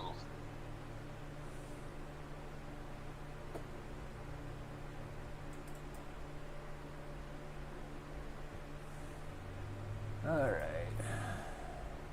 Yeah, I'm at the very bottom. I have average front ride height. All right, what you want to do is go up to the front, up to the top of the screen where you see where it says out, and then 1, 2, 3, 4, 5, 6, 7, 8, 9, 10, and so on.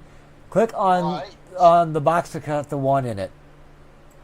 The one that's got the 1 in it. Okay. Yep. Okay. And let's see if that gives you that data down there at the bottom.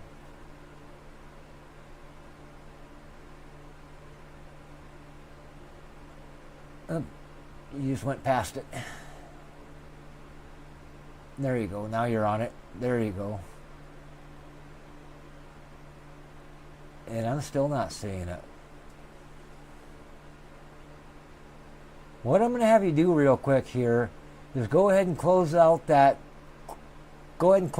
your telemetry file and close Motec, and then reopen it.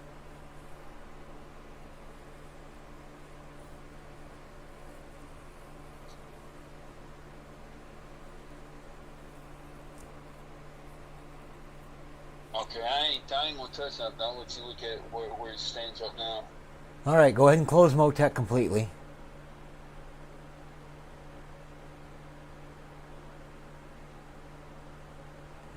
And it's still open yet. There. All right, it's still open.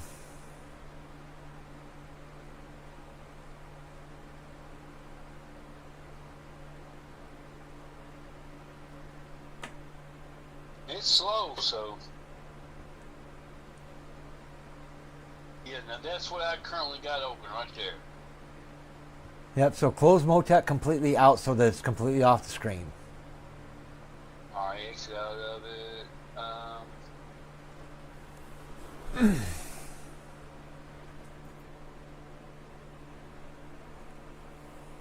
Yeah, I mean, do I close the screen now? I mean, do I close it, the icon on the bottom out? Yeah, just close Motec completely out. And then what I'm going to have you do is, you still have an instance of it open yet. You got more than one copy of it open. Yeah, I'm trying to. And that might be why you can't see what I was seeing, is because you got multiple copies running at the same time. I'm trying to figure out how to close it. Alright, so I'm at the very bottom. You left click it. All right, what you want to do is go all the way up to the top where the X is. Click that X. There you go. Now you got to do that on the other window that's still open, because you still have one open. Now you got 2 open. All right, you got one closed, but you still got one open yet. There, you're on the minimize button for the one. Go over to the left just a little bit. Nope.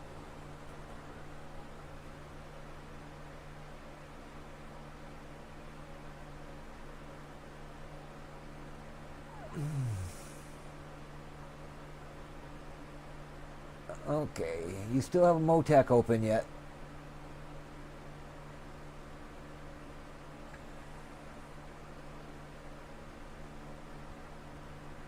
I ain't got nothing. I have gotten Motec's closed out. The only thing I got is the very bottom is the icon at the very bottom on the taskbar. All right, because right now your mouse is on Motec. Okay, I'm gonna put my mouse on the very last iRacing icon, or in between the icon and the yellow folder.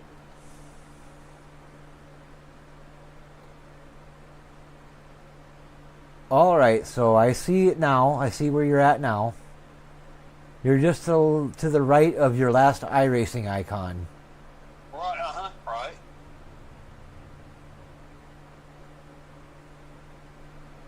And then above that, all the way at the very top,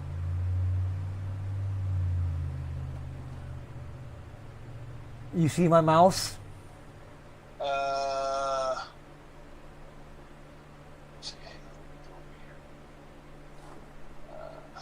I'm wiggling it right now, back and forth. Oh, hang on. Okay, yeah. Right now, my mouse is right over your close button for your Motec. All the way at the very, very top. There you closed it, it looks like. Now go ahead and open your Motec again.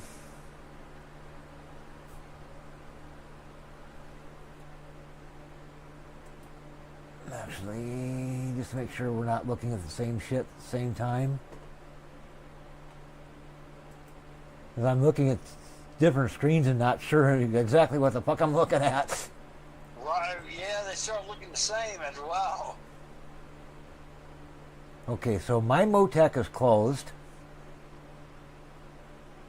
And I'm going to quit my iRacing so that it's not running it in the way.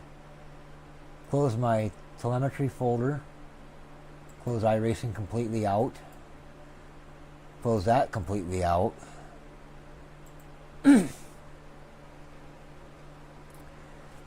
Okay, I see your Motec now. Alright, go up to the green where you can load a file. So it's what now I'm looking for? Up here where you got the button where you click to load up the telemetry file into Motec. Oh, okay, yeah, the file folder. Yep, because right now you don't have a file loaded. Okay.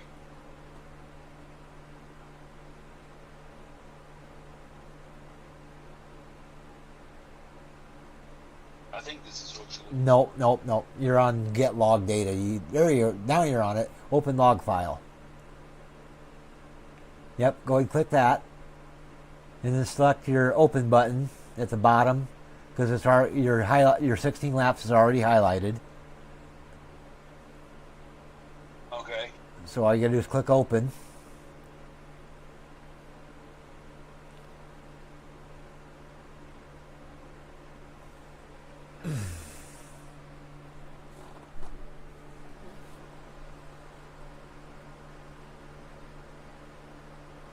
There you go, now you're on it.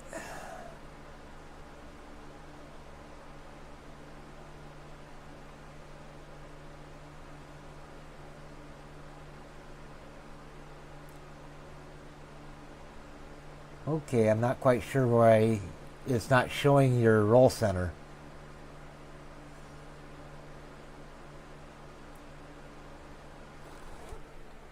That's weird because I mean it should be the same program. I mean we got the same program. The only thing I can think of is you might be running an older workbook that I didn't have that in yet. Oh, that's possible.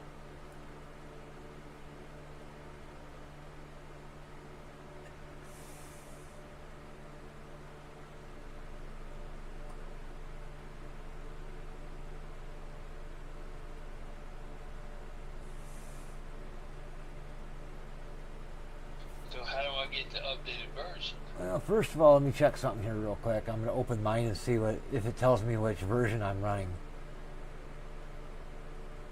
See open NASCAR truck.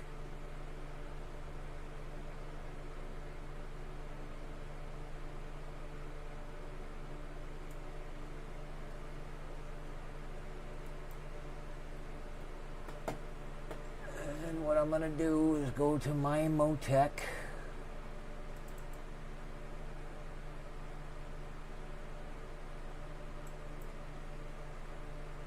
I gotta remember where the fuck my Motec folder or my file's at.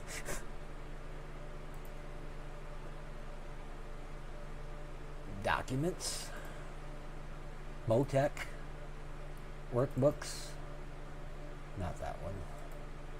I2, workspaces.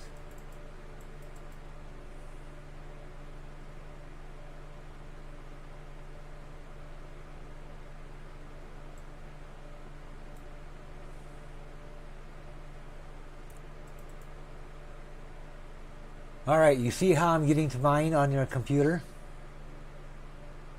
Hold on. Get it over here and see real quick.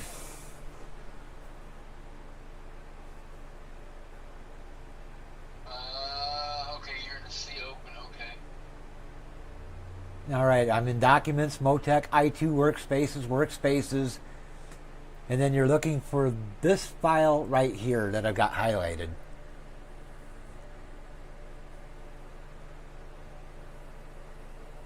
I need to find out when the modified date is on it.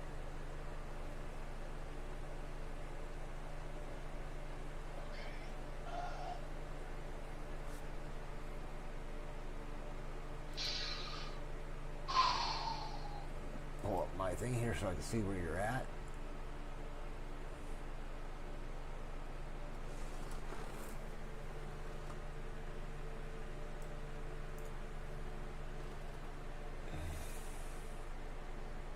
Eight 26/2025, 5:49 p.m.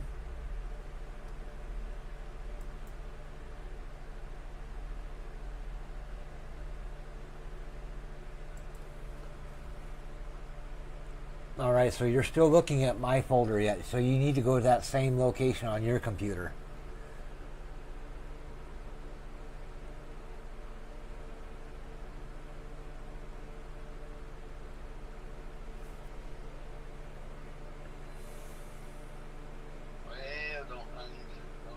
Oh wow, that's blurred. That is blurry as hell. Oh, documents. Yep, document. Okay, basically, you're looking at a copy of my copy. That's probably why it's blurry, is because you're seeing a streamed version of. Oh yeah, it is. So I'm going to close that out so that. Oh, okay, wait. This might be what I'm looking for, my friend. Yep. So what you want is basically Documents, Workspaces, and I'm going to open you back up here in the other side window here, so that I got to go back to my YouTube. Open a new window.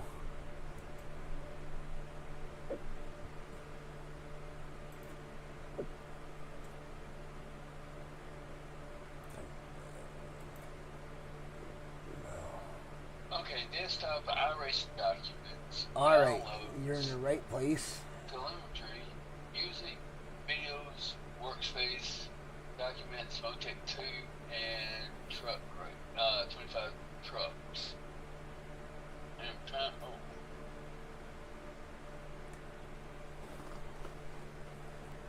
But you don't have Windows 11, do you? No, I'm running Windows 10. Yeah, that's why it's a little bit different where I'm trying to find. I'm trying to look at yours, trying to copy yours. It's not, nope, it ain't gonna work. Workspace? All right, go to this PC. Do what now? Or Workspace is right here, right where my mouse just clicked. Alright, hang on, let me get back to find your mouse. You might not be able to see it because I'm actually off the screen. Oh. Well, see where it says Workspaces, Documents, Motec, I2, right next to your truck folder. Oh, you're looking at mine? Yep. Okay, you tell me where am I at right now? All right, look at your Windows Explorer. Do you see your purple videos file? Yeah, I do. Just to the right of that videos folder is a Workspaces folder. Okay. That's what you want, right? Yep, open that Workspaces folder.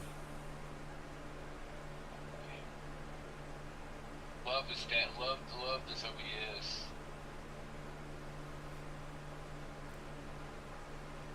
There you are on it. Okay, double click it. Okay.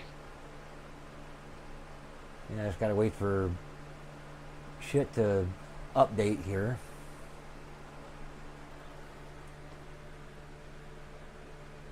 Okay, that's not what I'm expecting to see. Yeah, that's what I wasn't expecting to see neither.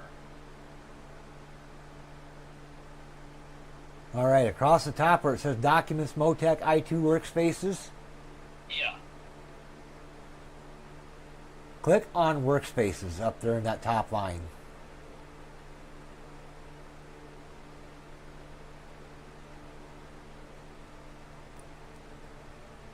It won't do nothing. I just click on it. That's it. It won't. I haven't seen your mouse move to it yet. You're still down in the main part of the window. Yeah, just give it a second. There you're at workspaces. Click on I2 next to it. Okay.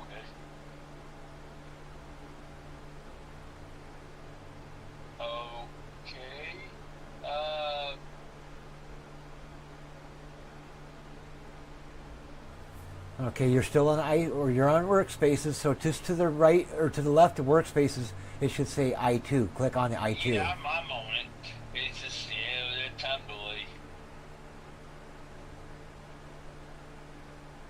All right. Now open that workspaces folder that's under where it says off.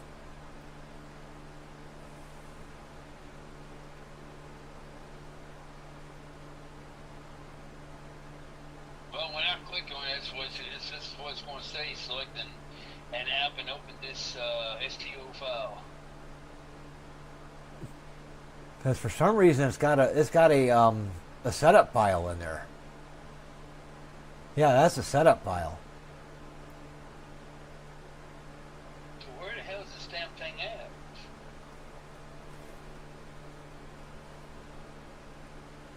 All right, so what I'm going to have you do here real quick is click on Documents at the top so we go to the root of your Documents folder because we got to go hunting. Oh.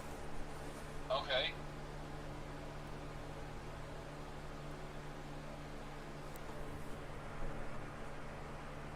I see Motec 12/21/2024. Yeah, right now I just see select an app to open this file. All right, so what you got to do now is go down to where it says Motec 12/21/2024. Double click that. Okay. That should be your Motec folder. Yeah, it's I2. Yep, so go ahead and open that up. Okay. Oh, wow.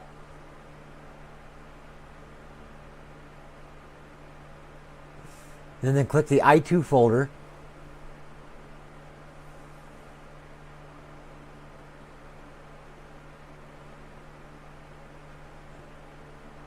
Go down to Workspaces and click that.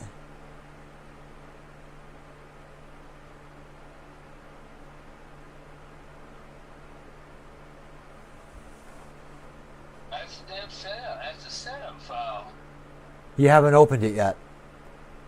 It's dated 1/17/2005 or 25. Yes, sir. Yep, so open that folder. All right, I'm not sure why the hell it's fucking. And it comes up. Is that right there again? All right, go to that Untitled folder and open that. Okay.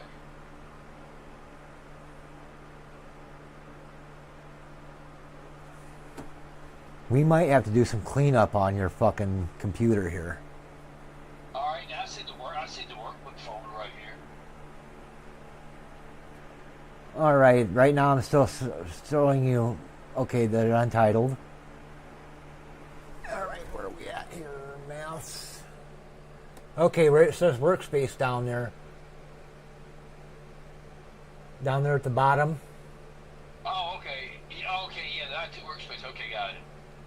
All right, open Workbooks. You got your mouse on it right now. Okay, I need to go back up to it. Hang on.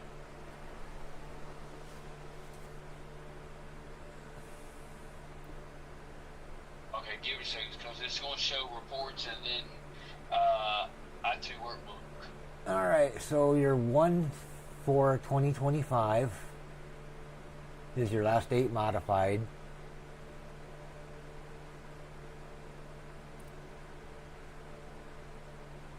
Yours is much older than mine.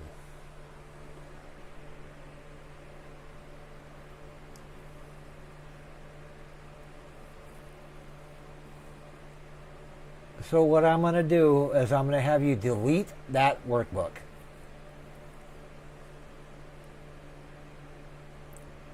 Oh, the I2 workbook, delete it. Yep, just delete it. And while we're in here, we're going to clean this thing up a little bit for you so you can find shit easier.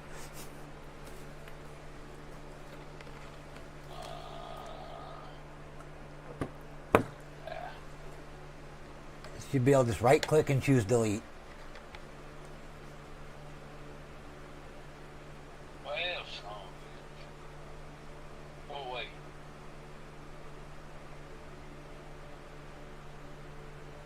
Oh, that's all fucking different. Okay. It's gone. Alright.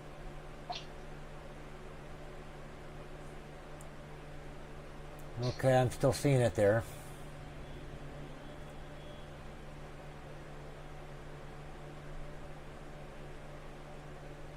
There, you got it. Delete the one that says reports too. Oh, delete that one too. Okay. Yep. Oh. Alright, empty folder. Yep, so where it says reports, just go ahead and delete that. Because we're going to clean this thing up so you can find shit. There you go, delete. Alright, so what I'm going to have you do now is I'm going to have you go back up to the very top where it says Documents, Motec, and click on Motec. Okay. That way we can look actually in the whole folder.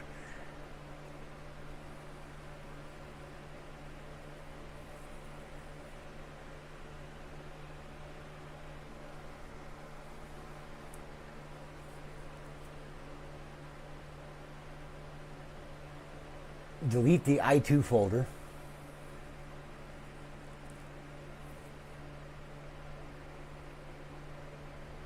Done. Okay, I'm still waiting for it to update on my end because I still see it there.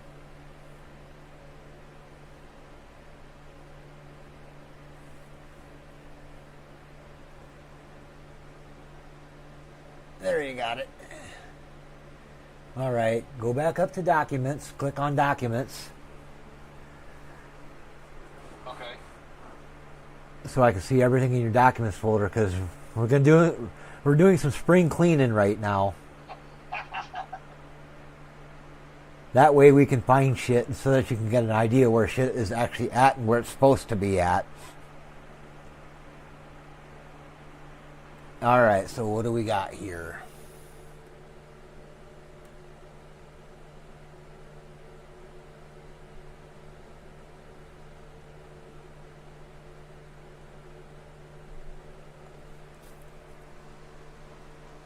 All right, where it says Truck Silverado 2019, Milwaukee 2025, 8, whatever, that Motec file, delete that fucker.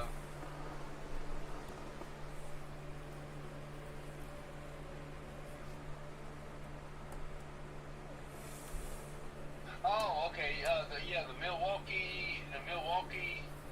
Yep. The two Motec files at the very bottom, right? Yep, delete both of those fucking log files. Okay. Because we're done with Milwaukee anyway, so no sense of keeping them fuckers if we don't need them. Right. Okay. And just waiting for you to update the delete. There's the one gone. We got the other one to get rid of. Alright, next thing we're going to go to is we're going to go to your iRacing folder.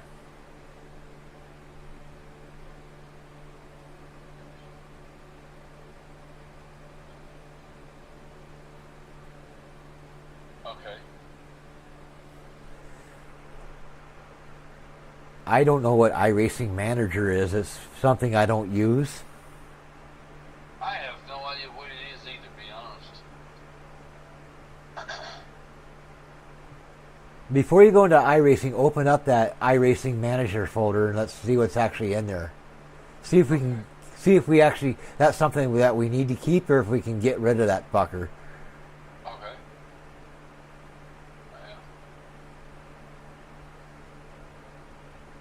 So just go back Damn. up. You know what? What? Okay, there it is. Yep. Open that guy up. Let's see what's inside here. Click right on the folder icon itself.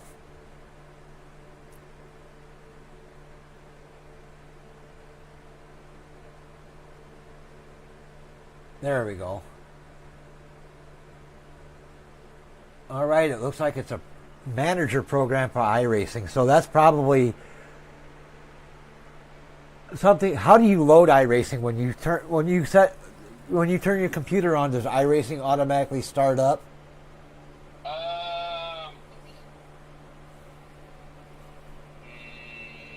it doesn't. Sometimes I gotta click on the search and then type in iRacing and pull it up. So no, it doesn't.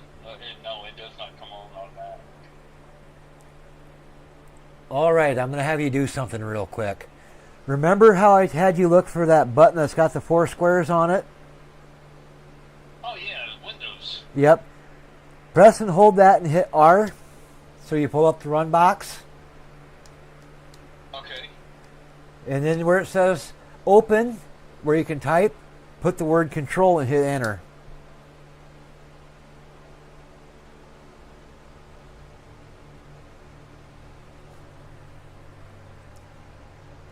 And if you do that, you should see a screen pop up like you see on mine right now.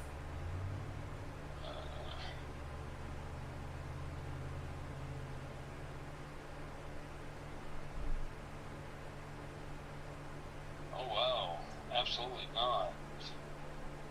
All right, you see where it says view by... It might be, but it's different from mine. You'll see mine. You might be. The Yep, same I thing. see yours, and I see why it looks like the way it does. Okay, do you see up at the top where it says view by, and it says the word category with an arrow? Yeah, okay, yeah, huh? Click You're that. right, yeah. Yep, click that little arrow, and it'll say view by large icons or something like that. Okay.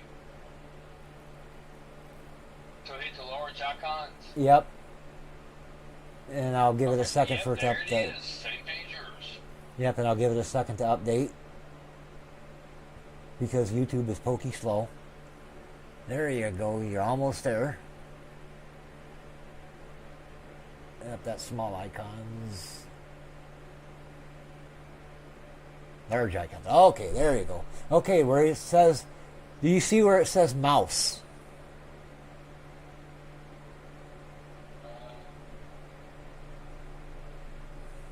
Which row is it in? The very final, the one furthest to the right, all the way to the right row. Okay, yeah, mouse. Yeah, got it. Right below mouse, do you see where it says programs and features? Yes, sir. Click on programs and features. Okay. And that should show you all the programs you have installed on your computer.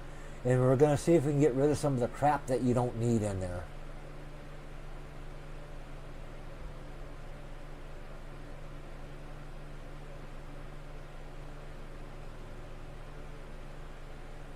All right, so let's see what we got. You could probably delete that. You could probably highlight that Moconi Setup Shop version 1.01001 or whatever the fuck it is. Yeah, hang on, let me find that. Macomb. Everything should be listed alphabetically. Okay, so MO.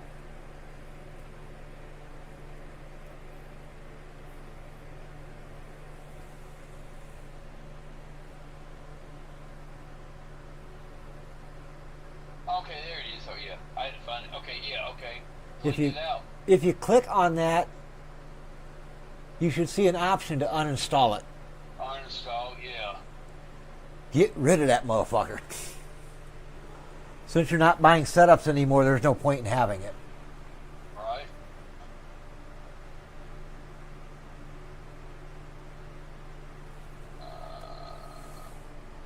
Uninstall.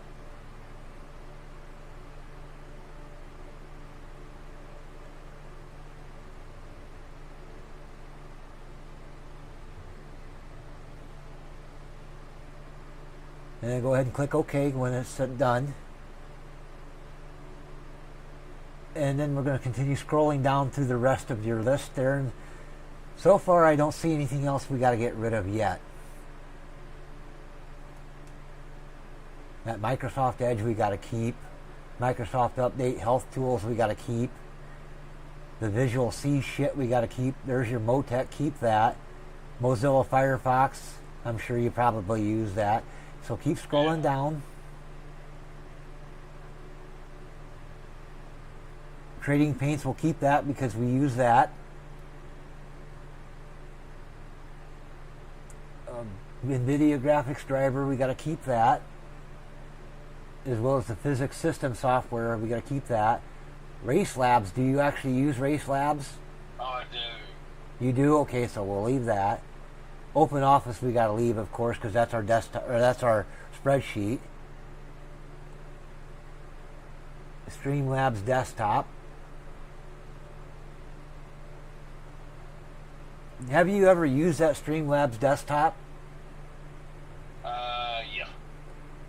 Do you currently still use it? I do. Okay, so we'll have to leave that alone. TeamViewer, we'll leave that alone because that allows me to take over so I can help you out with shit. But right now we don't really seem to need that at the moment. Window PC Health Check, we want to keep that. Can you scroll down any lower? Or are you at the bottom? Yep, you're at the bottom. Alrighty. Good, good, good. So we got rid of most of the crap that we didn't need running. So what I'm going to do is I'm going to have you go ahead and close out of that Program and Features window. Just click the X in the upper right corner. Okay. To close it out. And what I'm going to do now is I'm going to send you the updated version of my Motec workbook. To do that, I got to get my email up as soon as I find my fucking Chrome.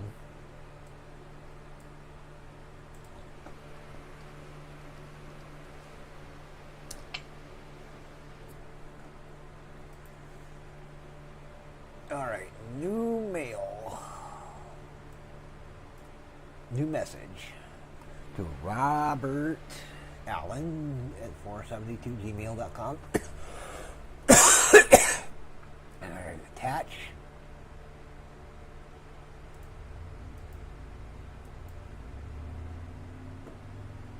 And go to my documents, my Motec, my i2 workspaces.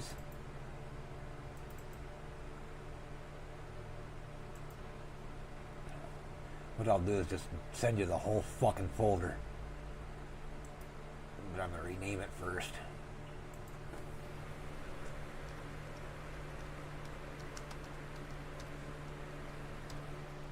That way you know what the hell we're looking at. Right.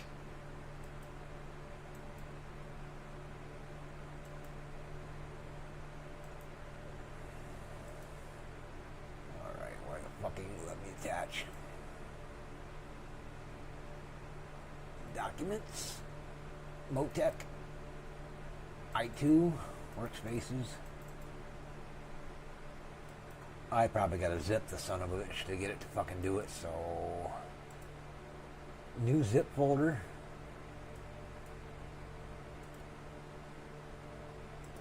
Rename.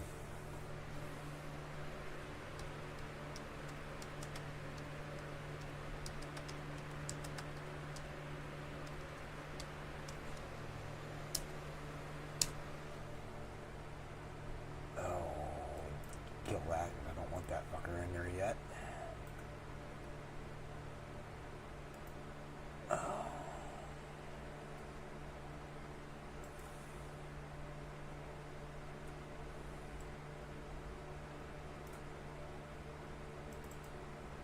Alright.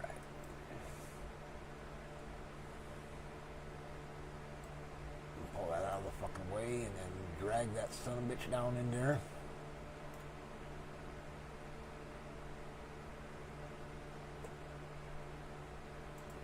Motec workbook.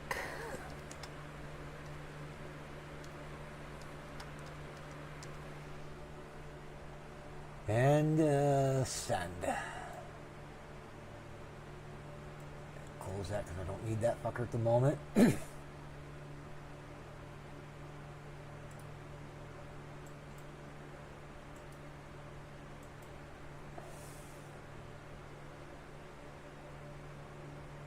I can close my emails. You should have an email now.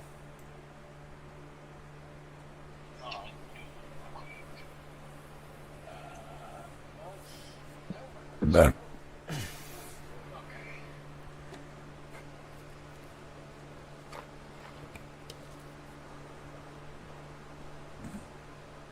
Okay, I'm on my way till it catches up and you can see what I see. I'm just waiting for it to update. This works out just amazing. This works out just amazing. All right, there's the file, so go ahead and download that thing. Oh, you see it? Yep, it's a zip file. Okay. It's the only way it let me send the motherfucker because it's a multiple file, multiple shit in that folder.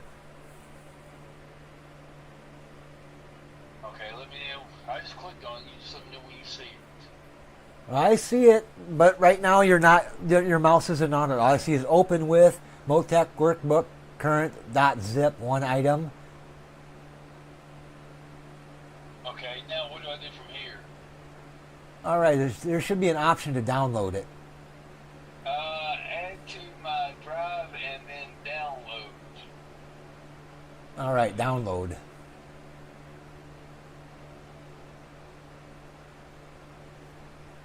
Alright, it's downloaded? All right, so go to your Windows Explorer Okay. and then go to your downloads folder. Yeah, download right there where you got your mouse. Go ahead and click that. That should download the thing. Now click open file right under where it says Motec workbook current.zip, and it's got open file with a line under it. Click that open file. Okay. Up, you're not in the right spot. You got to go up all the way to the top where it says downloads. Okay, now you got your mouse right on it right now. Click where it is. You'll go back to the left. Okay, right, your mouse is right there. Go ahead, click that. There you go. All right. See that folder that says See Open NASCAR Truck, current version, whatever? Yes, sir. Highlight that by clicking on it, and then choose right click and copy. Right click and copy. Like I said, I love this OBS. Okay. And I'm just waiting for it to show me that you copied it. I haven't seen you do it yet. There, you're edging to it. Now you're on it. Right click, it looked like. There you click copy. Now you're going to go to your documents folder. Shit, now I gotta go find it now. Go down to where it says this PC. Oh, yeah, this. Okay, gotcha. Okay. And then click on this PC.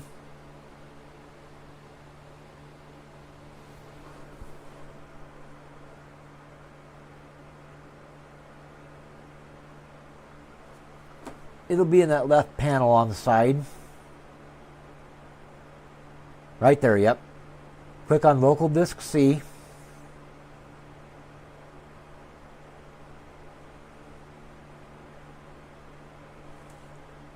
Where it says devices and drives in the upper left corner. Right. Click on local disk C.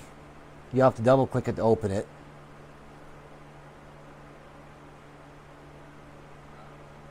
Okay, so open the file. Just open up that folder, or open up the local disk C. And I'll give it a minute. Okay. There, you're on it now. You just double click it to open it. Okay. Click open.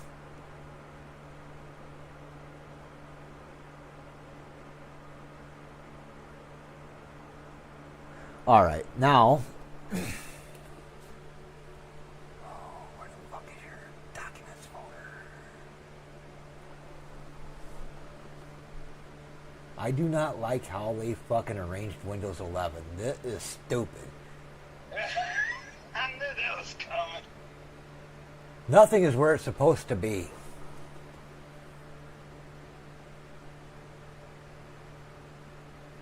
All right, down there at the bottom where your little dog is at, where it says search. Click in there and type documents.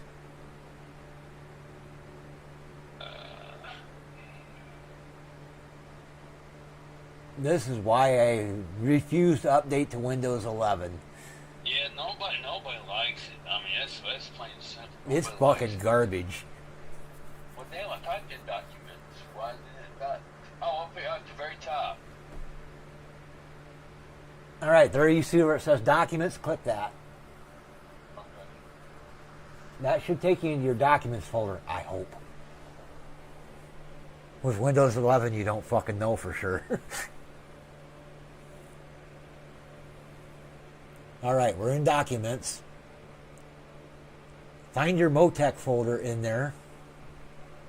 Okay, so you have crew chief, blah, blah, blah, RS manager, and Motec. Okay, so open Motec. Okay, empty folder, okay. And I'm just waiting for it to update, opening it up. Because I see it there, but you haven't opened it yet. Yeah, it's, and I know it's got the time delay on it.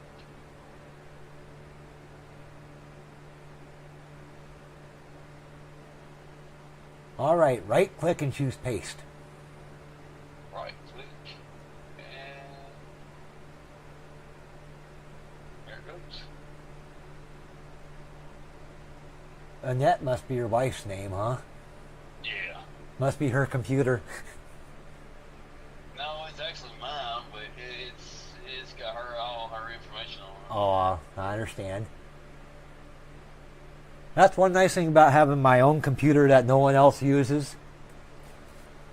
All right, so now we got that in there. What I'm going to have you do is we got to point Motec back to that spot. So go ahead and open your Motec program down there in the taskbar. Click the i2 Pro or whatever the hell it is. Right.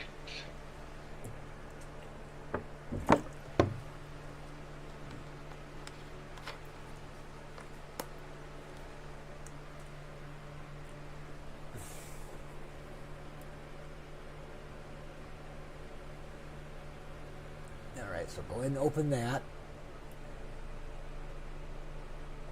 And what you're going to do is, I'm going to kind of walk along here with you, do it. I got to do it on my own to walk you through it. I don't want that.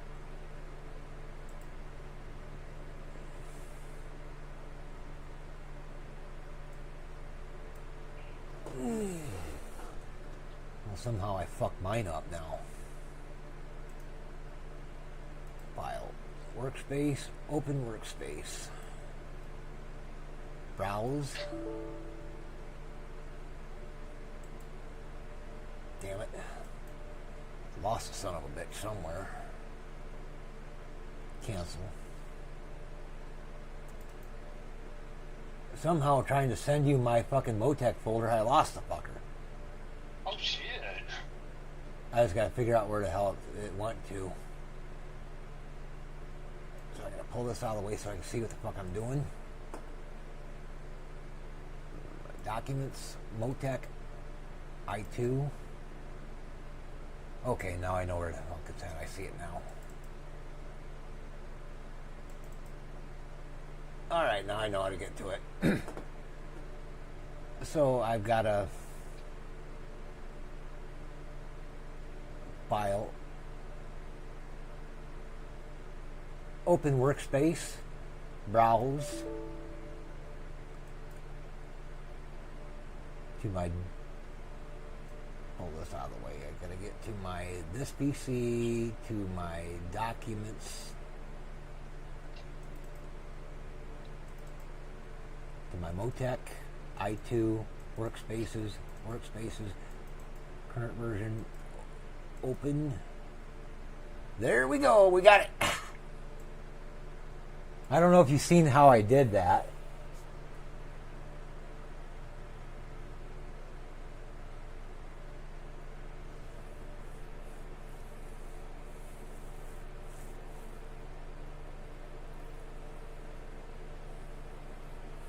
Did you see how I did that? No, I didn't. I was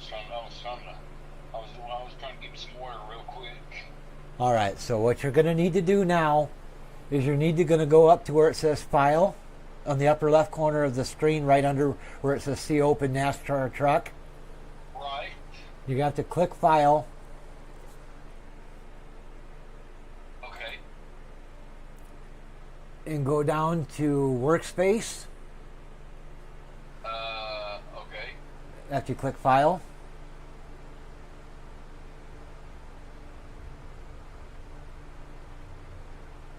And when you highlight Workspace, you should get a menu that pops up. And one of the options should say Close Workspace.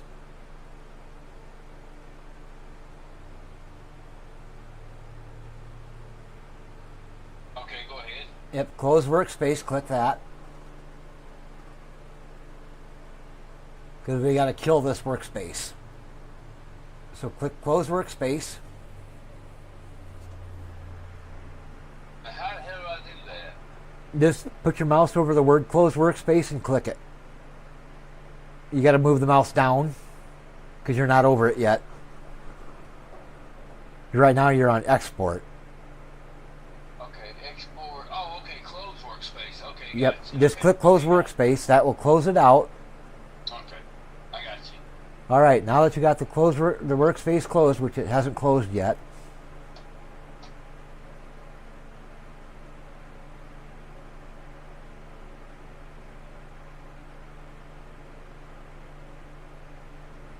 all right, what you got to do now is go up to where it says File again, click on File. Okay. I'll give you a minute for it to do that.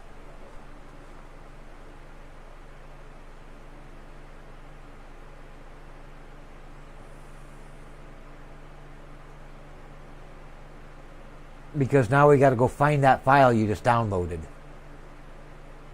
Okay, go down to where it says Workspace and then put your mouse over Workspace and you should see the option to open a workspace.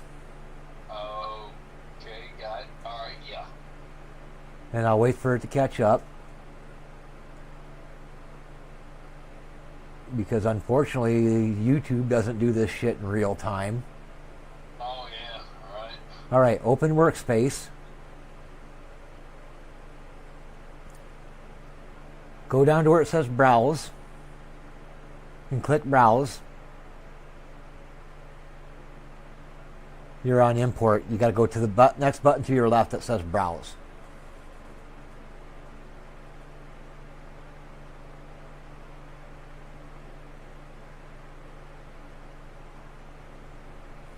There you go. Go to Libraries. That's why I couldn't find that's why we couldn't find your fucking documents before. Okay. So click on Libraries and it should pull up your Documents folder. Okay. And you haven't clicked it yet. Waiting, there you go. Documents.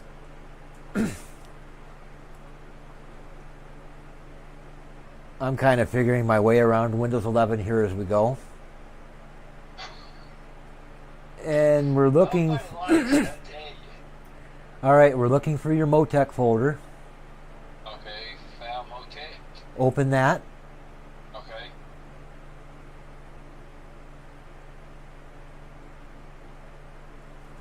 I'm still waiting for it to open. It hasn't opened yet. YouTube is so damn slow, it makes my life go. There it goes. All right, where it says See Open NASCAR Truck Current Version, double click that folder.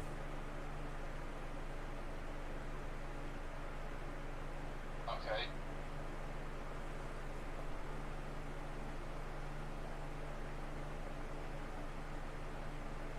And it's taking a minute to do that. Oh, the waiting is the hardest part. All right, where it says Workspace I2 down there at the bottom, click that and choose Open. Click that open. Yep. Okay.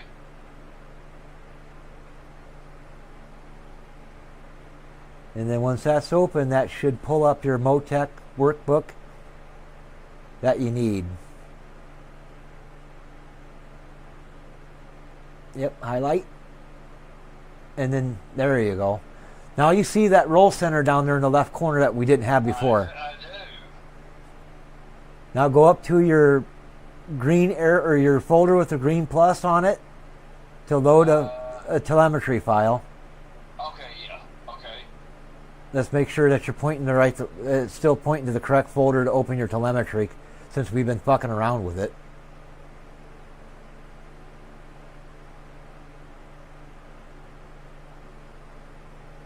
And make sure you can do this while I'm here on the phone with you, so that we know it works before you.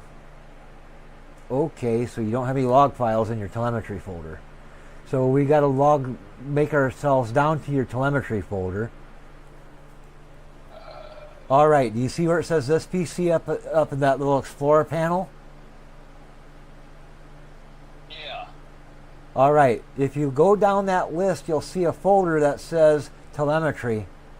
Then it should be right below where it says setups.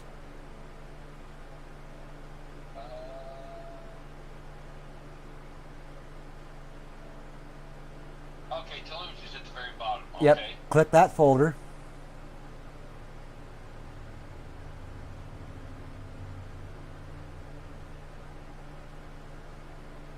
I don't know if you have to double click it or single click it. We'll find out. Ain't nothing. I'm doing it. Ain't nothing coming up. Double click it. I've quadrupled it. It ain't nothing. Okay. Do. Open. Up to the top here, you just had the thing where it said open. Yeah, at the very top. Yeah, okay. Open. Wow.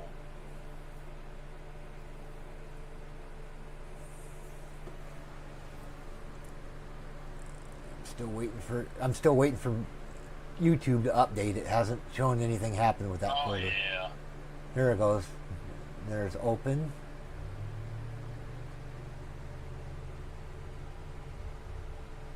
All right, now I know what's going on. So go ahead and close that folder. The upper right corner of the X, go ahead and click that. We got to start Moo up because Moo's not running.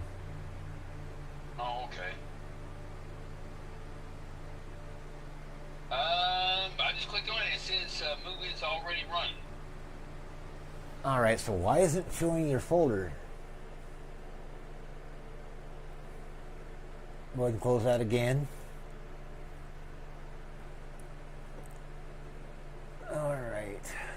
All right, go ahead and click OK. To make that message go away about Moo already running. Now we've got to get back to your documents folder.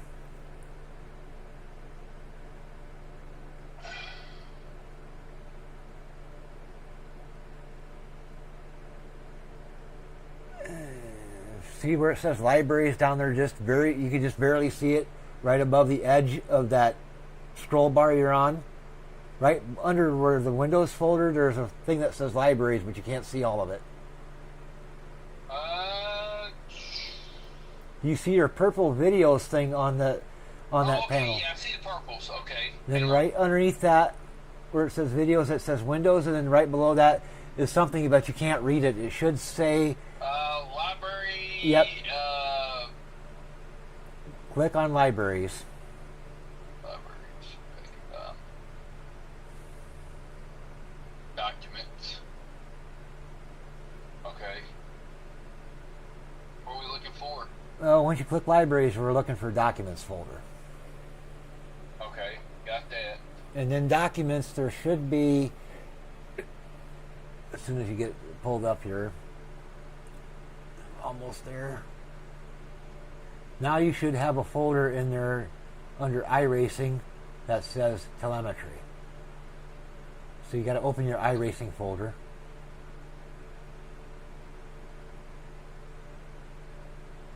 Okay, I see telemetry.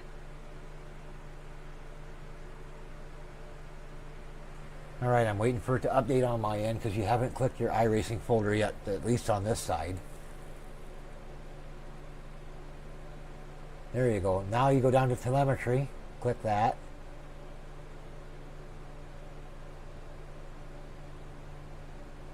Okay, and Darlington showed up. Highlight Darlington in the list of selected files, and then click Open.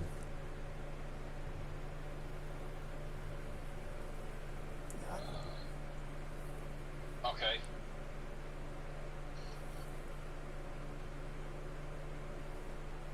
And then it should open up that run.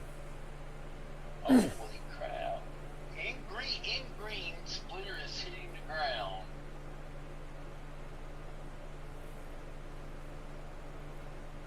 Damn, that is so cool.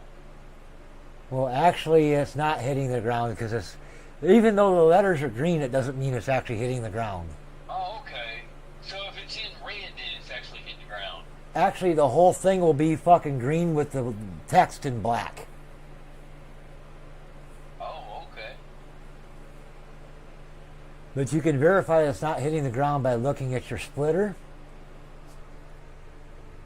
Right here where it says CFS ride height inches, and you see that Right. green line, Yeah. it's not hitting that white dotted line anywhere, and that 052, Oh, yeah, the dot line. Yeah, gotcha. yet that 052 is not a negative number. Yeah. So that's telling us it's not hitting the ground. Okay. But now you've got everything you need there as far as your rake and your roll center and all those things you couldn't see before. Wow. This is, yeah.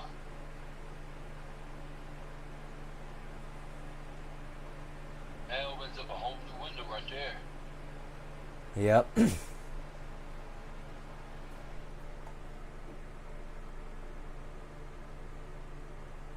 This is a new version. Is a spreadsheet? Is that spreadsheet in this thing somewhere too?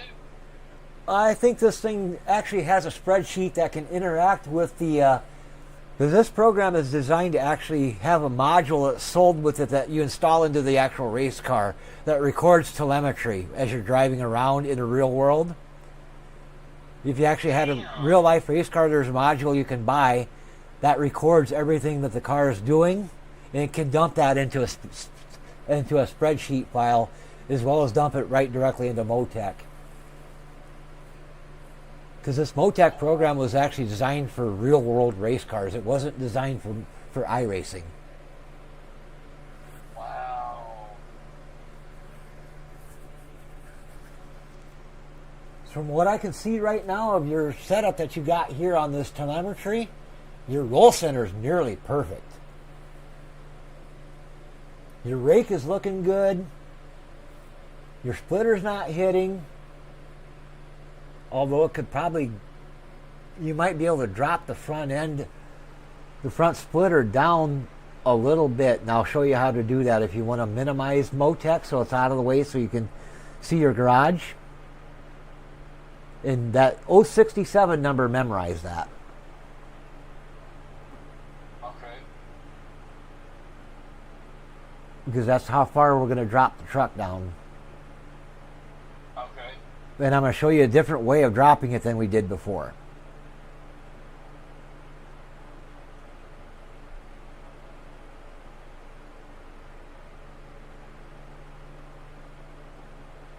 Alright, so go to your garage.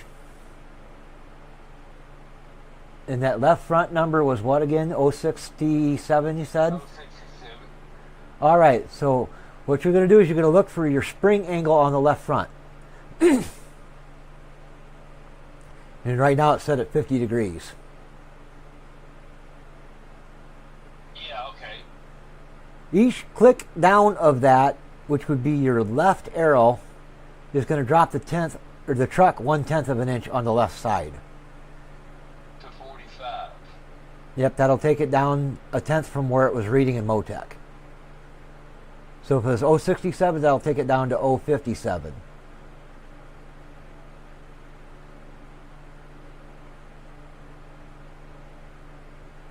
And since it was 067, drop it another click just to see what happens. Take it down to 40.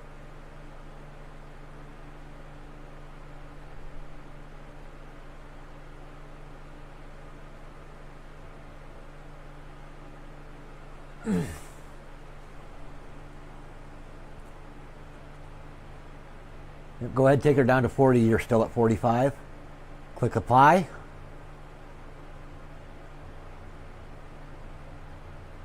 Click done.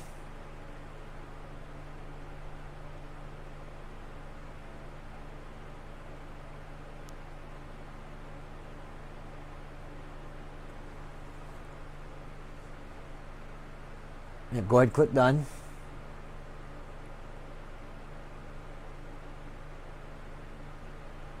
All right. Now what you're going to do is you're going to go over to, is your Motec still running? Yeah. All right, go to Motec and close out your current telemetry file.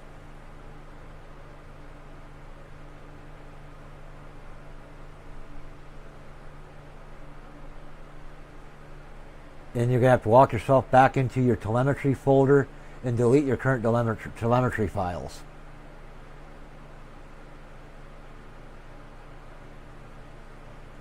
So the red X up there on that little folder, right next to the one you... I remember you saying that. That's what I went there to look for. You got to cancel that window because you're in the wrong window. So go ahead down to the bottom and click cancel.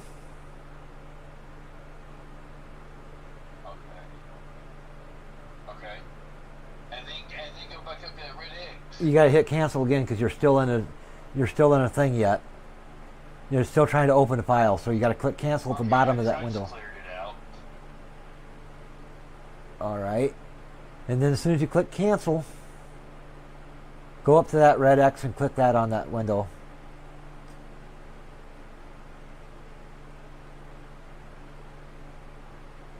Okay, now go to your telemetry folder.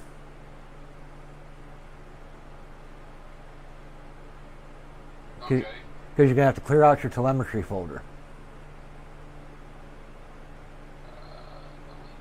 Okay, it's cleared out. All right, now get back in your truck. Go out and run 4 laps while you're recording telemetry. And we'll pull it back up in Motec and see where you're at.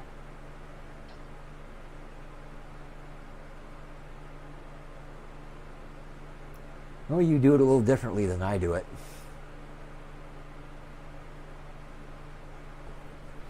If you're still watching my stream before you drive, I'm going to show you something how I delete my telemetry files. So do you see my screen yet? No, I'm doing a 4 laps real quick. All right, so as soon as you get your 4 laps done, I'll show you how I delete my telemetry. Your way works, but it's just different to the way I do it, and it fucked me up. I just need to remember where I gotta go find that. I gotta go find that worksheet so I can put that. I need to put that in there with the iRacing files. That way I can go for it. I know where to go. Well, what we can do is now that you've opened it in Motec, it should open in Motec every time you open Motec now. It should already be there. Really?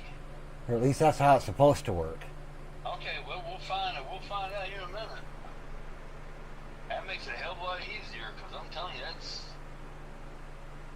Yeah, because when you were getting ready to load it up there's a little checkbox at the bottom that says, remember this workbook when when Motec starts. And that was checked. Okay. So it should automatically remember that fucker. Well, we'll find out here in about 4 laps. Or at least that's how mine's set up to do it. And mine loads up every time I load it, except for this last time when I fucking somehow wiped the fucker completely off. I don't know how the fuck I did that, but I did. Made me feel like a Shamil.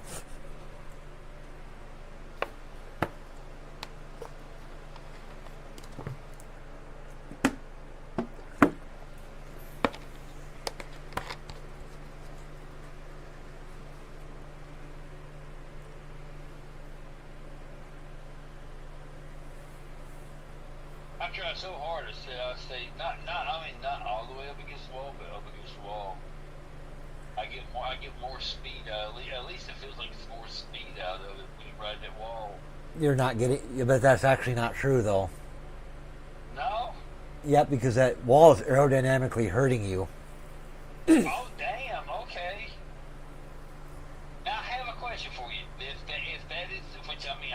not the case. If that's the case, why the hell does all these NASCAR drivers they ride the wall? They literally ride that freaking wall for lap after lap after lap. Because there's a second thing they're also doing too. Now I said the wall aerodynamically hurts you, but there's another thing about running up against the wall like that. It helps keep your momentum up as you go in the corner so you don't scrub as much speed. So although you're hurting yourself aerodynamically, you're also gaining because you're not scrubbing as much speed, and the two cancel each other out.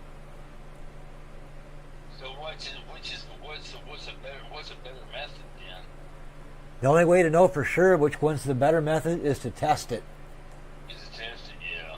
Is to go out there and run X number of laps, and record your lap times over like 10 laps, and see how much the fastest lap time is from lap 1 to lap 10 compared to when you're not running against the wall compared to when you are up against the wall. Can you run the bottom line and You can if you can keep it from, as long as it ain't too loose on the bottom, you can run the bottom line too. right, okay. The bottom line is going to be the fastest way around because you're covering less distance.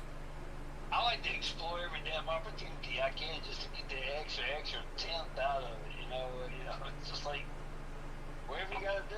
But the only problem with running the bottom is it's the exact opposite of running the top, where the top keeps your momentum up because you don't scrub speed on the top. Going down to the bottom, you scrub speed because the tires are kind of working against each other when you're trying to turn, and it'll slow you down on the bottom. And if it's bad enough, it can actually spin. Damn, Chad, that's what, I don't know why you said that, but it's it's Homestead or Phoenix. Shit, man, who drove the 14 car? And then he's retired now. Tony Stewart? No.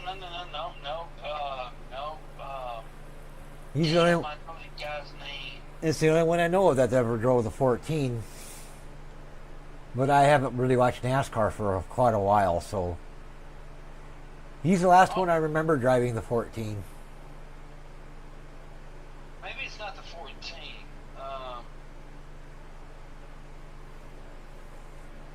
Well, anyway, he was famous for riding the bottom line, man.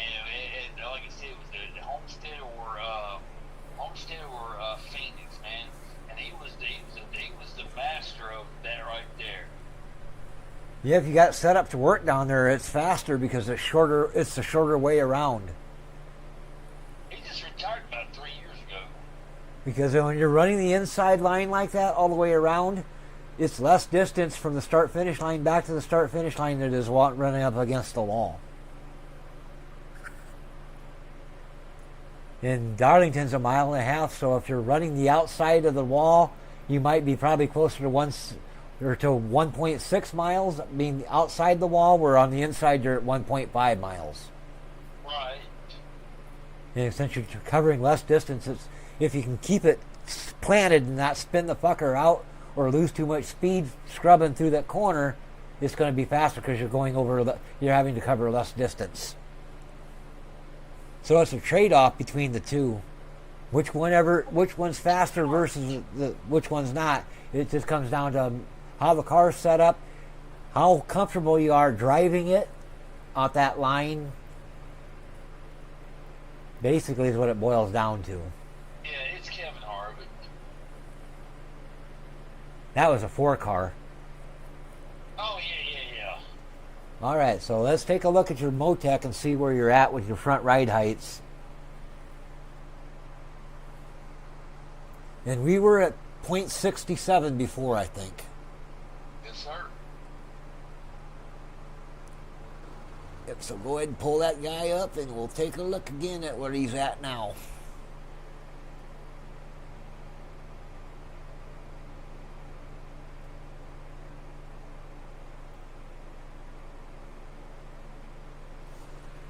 And it looks like you're at 0.20, so you've actually dropped 0.4 from where you were.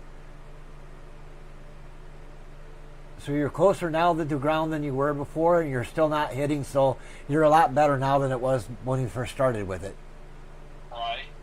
All right, so what I'm going to have you do now, just to make sure that it pulls everything up correctly, go ahead and close out Motec at the top by hitting the X. Okay. And then try to reopen it, see if it reopens this workbook.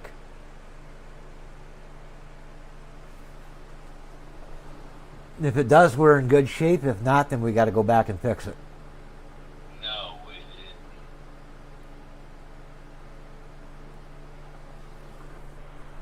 didn't. And still waiting for you to close it. You haven't closed it yet. There you did. Now go ahead and open it back up.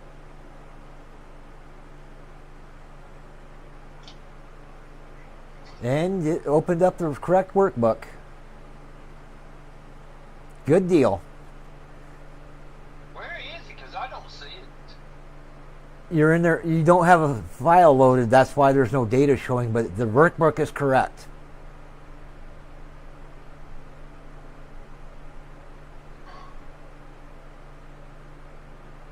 So how do I put any information in it? You got to load up a log file now. So can I use the little one I just done? Yep. You can reload that one if you want to, or you can create a new one. Either way, it don't matter. The good thing is it's opening the correct workbook now when you close the program and reopen it. Okay, so now where's the workbook at? It's already open, so you don't have to worry about opening it again.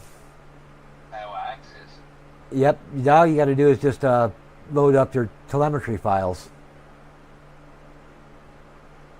There you go, and it's open.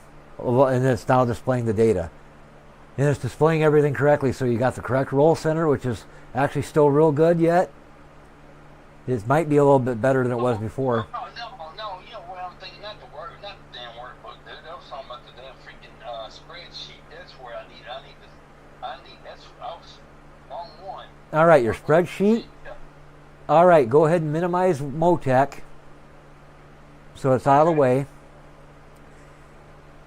And I don't remember where you saved your spreadsheet to. It should be in your setup folder for your truck. Yeah. Oh, shit. No. So go ahead and minimize Motec so I can see what you're doing. And then go to Windows Explorer.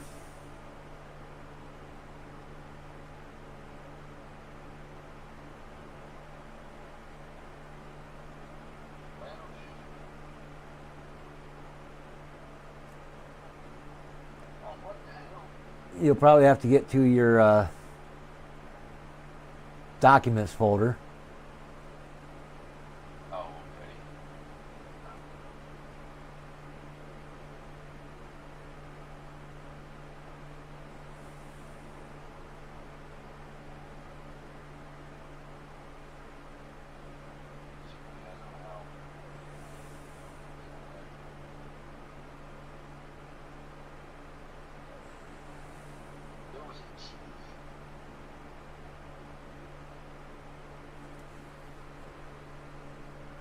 That might work. Typing documents into open. That might work.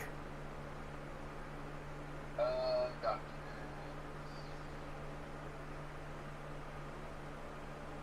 Oh, this PC.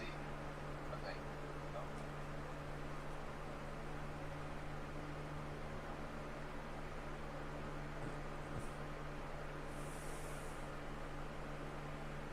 Oh, do. Wrong damn thing right there. This PC. Hit the little arrow to the left of this PC, so that it expands it out. Or you can go that way too, possibly. All right, it's not showing it down there, so you have to go to where this PC on the left-hand panel, and there'll be a little arrow to the left of this PC. Click that little arrow.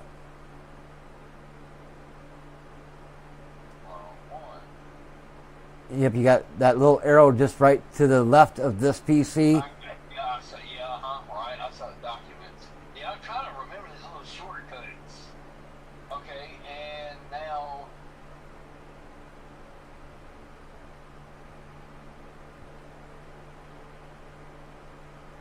All right, you got to do it on the. There's documents right down there. That's what now? Well, open your documents, then go to iRacing. Okay. You got to open your iRacing folder.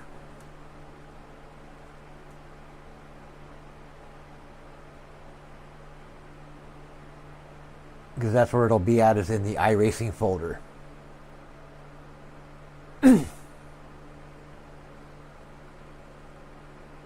Then under setups, the setups folder.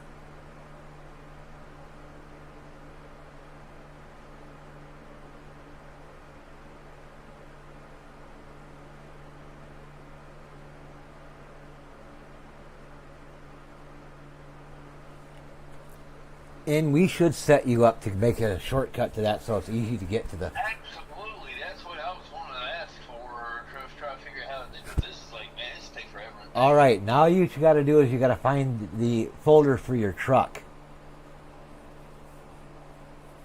which will be your Chevy 2018 Silverado, and they'll be listed in the folder alphabetically. Oh, that's what I was getting ready to ask. Is it alphabetical? Yep. Chevy, no.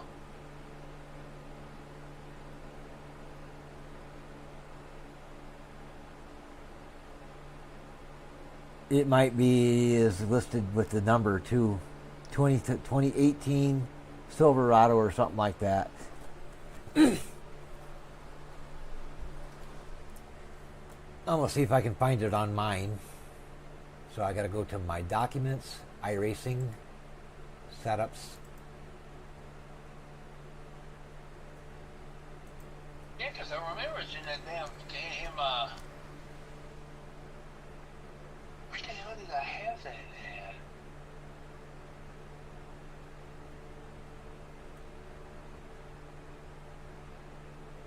That's the way fucking... Truck setups. Oh, here. All right, wait a minute. Here it is. I think this is it. Yep, I found it. Silverado 2019 trucks.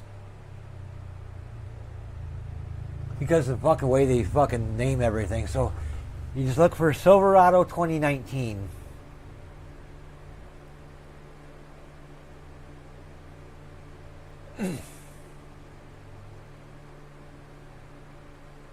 There's your spreadsheets right there. But first of all, before we go any further, go ahead and hit that back arrow button again. Where did you say the spreadsheet was? It's right there in your folder. You got your August 18th Milwaukee Mile, and you got my shed setup. Okay. And then you got setup building And checklist. There it is, setup building Yep. checklist. Okay. That's where I need to make a shortcut. All right, so to get your setup folder to where you can quickly access it, Yeah. what you're going to do is you're going to go up to where it says 2025 truck main season folder. On the left panel there, right underneath the telemetry folder on the left side. Yeah, okay. Uh-huh. Right click that and see if it gives you the option to send to desktop.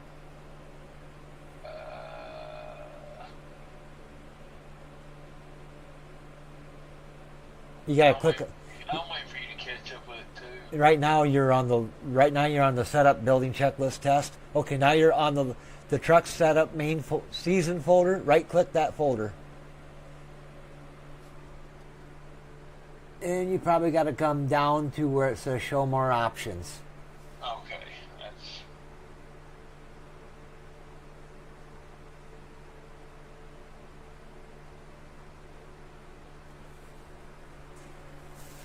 And we're looking for an option that says send to desktop.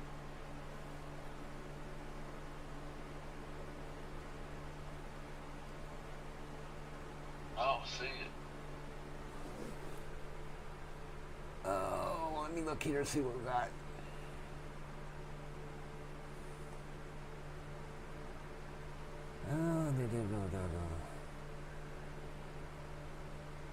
When the... There it is where it says, right down there about halfway down that thing, it says send to, and there's an arrow pointing to the right. What's above it? As above it, it says open in terminal is right above it.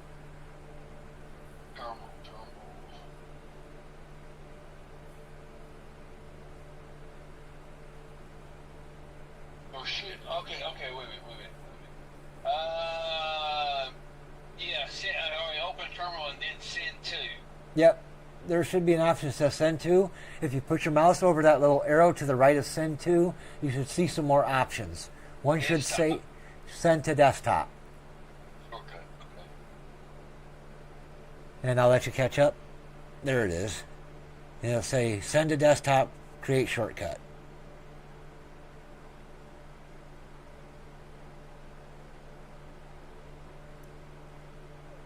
Go ahead and click that. All right, now go to your desktop.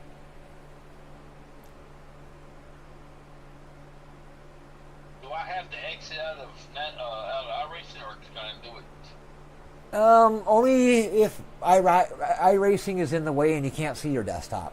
Okay, it's in the way, so let me get out of this thing.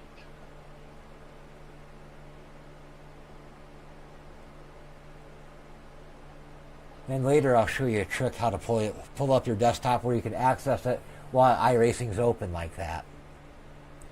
Yeah, okay. Here's setups. Here's a 25 main season folder.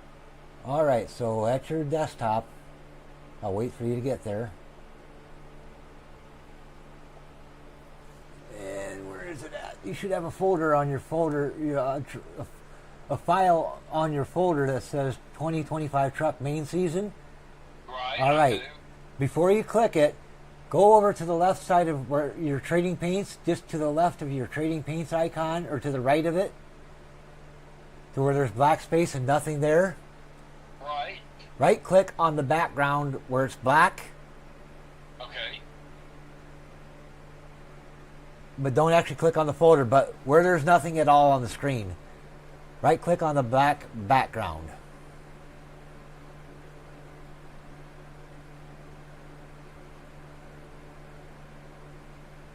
Yep, right click your mouse right there. There should be an option for new. Go down to new. Okay. And there should be an option that says create folder. Okay, it says folder, okay. And I'll wait for you to catch up.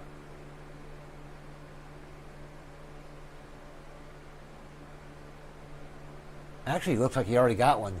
You see a folder underneath your trading paints that's okay. Go ahead and don't do that yet. Don't create a folder. You looks like you might already have one. So go ahead and get off folder. Click on the background someplace where there's nothing, so that when menu goes away. I'm looking for like open option, open office. Yep. Click on the background up here where there's nothing. Click right where your mouse is. Left click. Okay, you said left. Yep. That way that menu goes away. All right. Find your trading paints icon. It's just to the left of or to the right of your 2025 truck main season folder. Find your trading paints icon. Okay, got it. All right. Right below that should be a folder that says setups. Right. Go ahead and open that folder. Let's see what's in there. Because if I'm right, this might be what we need.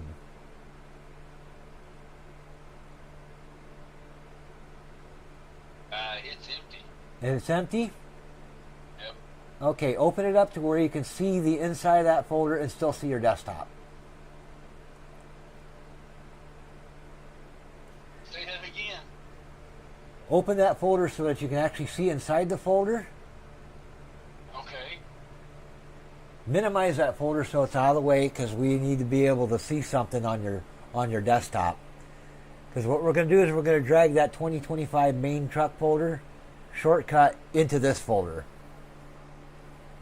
So that when you open this up, that will be a folder you can click and it'll take you right to your setups folder. Okay. It'll make it easier to get to your setups. Oh shit.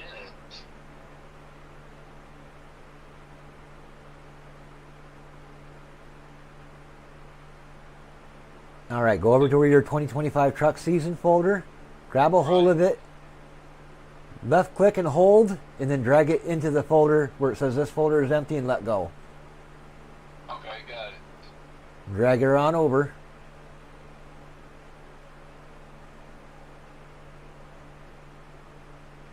And then when you get it in that folder, just let go of it, and that should So the next time you open that setups folder, that folder will be in there. All you got to do is double click it. So go ahead and close that folder out right now, and I'll have you practice it. So hit the X in the upper right corner. Okay.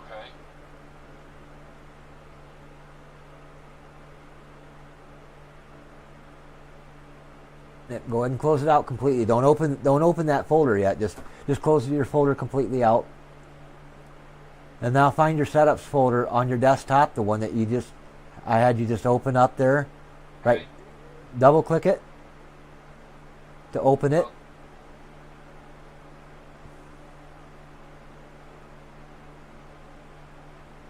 And I'm waiting for YouTube to catch up because it hasn't opened yet.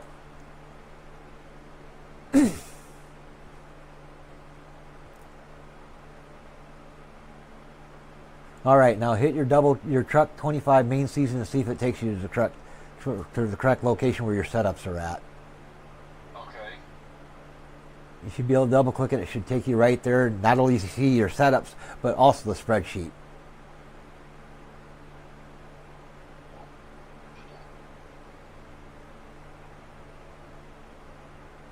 Man, Chad, I opened that spreadsheet up and it doesn't open up. There, your spreadsheet's right there.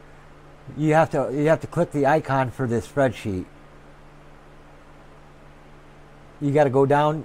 Okay, click the background there. You got to go down to the one on the bottom. Oh, okay, the very bottom. Okay.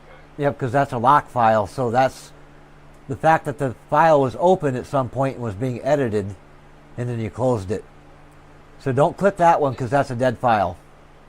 It says start recovery. Yep, don't click it. Okay. Go down to where it says building setup checklist. What now? The one that right there. All right, click start recovery. Oh, okay. Just delete it. Yep, you got to hit start recovery because somehow you corrupted that fucker. Okay. And that'll happen from time to time, especially if you don't close the program or close the spreadsheet out correctly and just shut the computer off. It will corrupt that fucker and you'll have to recover it. Okay, next. Yep. Just let it do this. Just let it do its thing. Hit next again. Go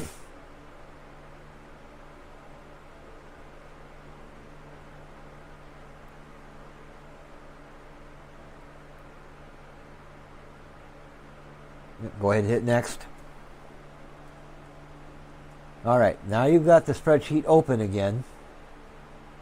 Now it's very important when you have this open like this, go up to the X in the upper right corner of the screen and close this program out before you shut the computer off. Okay.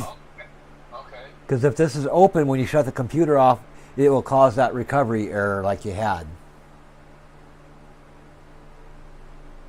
So always remember to close the program out using the X before you shut the computer off. Ah, okay. And that's a good idea to do on any program. Got a lot accomplished today. I mean, I'm telling you, I love this damn OBS. All right, go ahead and open up iRacing again. And I'm going to show you how to get back to this folder without closing iRacing out.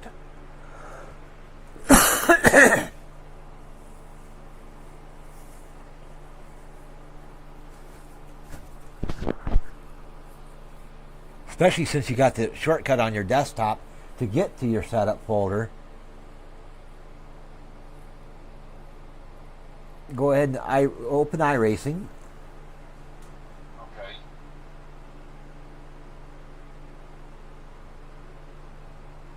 Let it do its thing.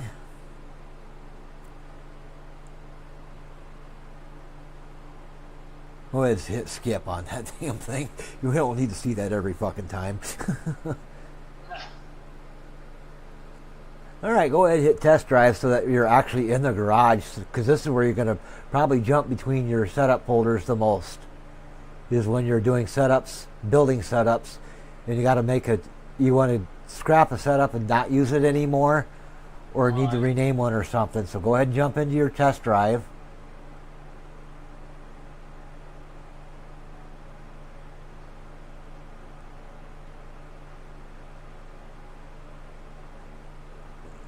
I'm not quite sure why it asks you to. Well, it's sim every time you do that, because mine don't, but your computer's just goofy compared to mine.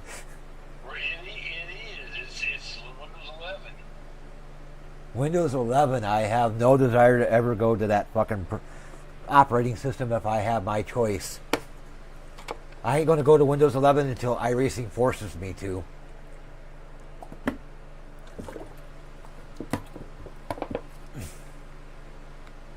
Okay. And in the garage, I'm getting ready to go. Alright, so as soon as I see you get in the garage, I'll let you know how to get to your desktop.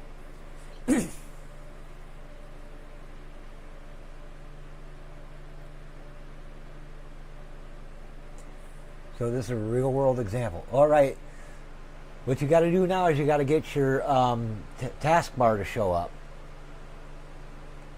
And the easiest way to do that is hit that Windows key on your keyboard.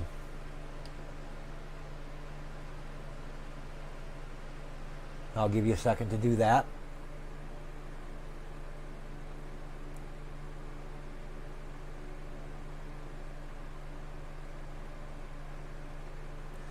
Alright, now what you're going to do next is that little folder down there next to the iRacing icons in your taskbar. Click that folder.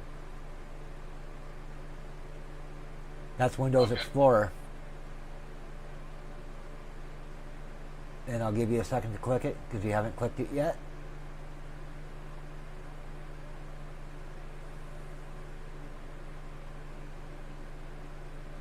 There you go. Alright, click that, pull that up. Alright, since you've already got it open, or had it open once, go ahead and hit that little X at the upper right corner of that thing there. Alright, go ahead and click the X on the truck main season, close that folder out. Because right now, it's going to do is confuse you having that open. So go ahead and hit the X in the upper right corner to close it out, and I'll have you start again on that. Okay, go ahead. Yep, so go ahead and close the folder, upper right corner, hit the X to close it. And then I'll have you start again because with those, you had other Explorer windows open when you hit that folder down there at the bottom. And I don't want that to confuse you. So go ahead and hit your Windows button and that little folder icon at the very bottom, right next to the iRacing icons on your taskbar. Because hopefully everything's closed now. Oh, the four boxes to the far left. Yep, you see your iRacing boxes down with the icons down at the bottom? Yeah, I see the two, yeah. Right next to the left of that, there should be a folder icon. Yeah, right beside the MU. I'm looking for where you're at. Right now you're on your start button. Now you're on the iRacing button. Just to the left, go over to the left, right there, that folder right there. Okay, you still have files open in Explorer, so go ahead and go up to the box above your mouse now where it says File Explorer. You put your mouse on that, you should see an X in the upper right corner of that box. So move your mouse straight up. Okay. You're going to have to close those File Explorer boxes. So close them all out? Yep. Okay. That way they're not confusing you. Because I want to make sure you understand this and know exactly where you're going. So close all of those out. They got the little X's. Hit the X. Okay. You'll need to do that for each one of them. Done deal. You still got 2 of them there, so got a couple more to do yet. Got 1 more left. And that one you just go up to the corner and close it as you normally would. Alright, now do it again. So go ahead and the Windows key in the folder icon, there should be an icon for it. Where the hell did it go?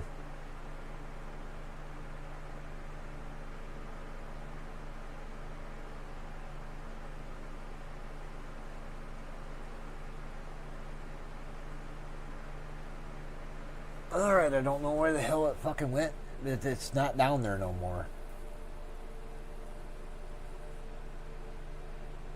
So what I'm going to have you do is hit the Windows key, hold the button down, and hit the letter E as in Edward. Okay. That should pull up Windows Explorer.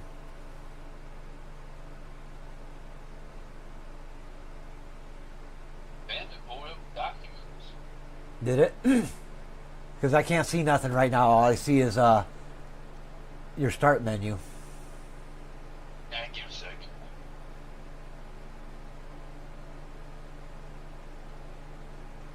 If it did pull up your documents, that's actually an easier way to get there.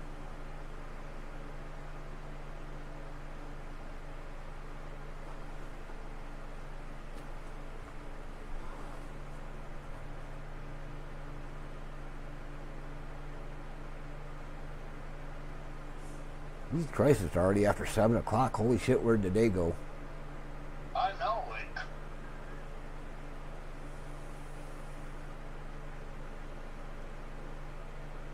All right, I still just see your start menu. I haven't seen anything change on iRacing yet.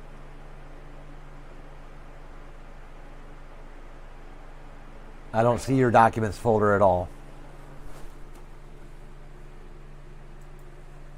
Should be like a black folder that says quick access. Yep, I don't even see that yet. All I see is search for app settings and documents, pinned, Edge, Outlook, Microsoft Score, photo settings, and so on. Yeah, okay, so I see right here it's 2025 main season documents iRacing folder. All right, we need to get something down on your desktop so that it opens on your... So I need to get you into Windows Explorer somehow, so that'd be the Windows key and the letter E. Windows and E. Yep. And it brings me back to the same place I was before. And right now I can't see nothing. All I see is Annette Berger down at the bottom. And then Moturk Workbook Current, and then iRacing Sim 64DX whatever. Wow.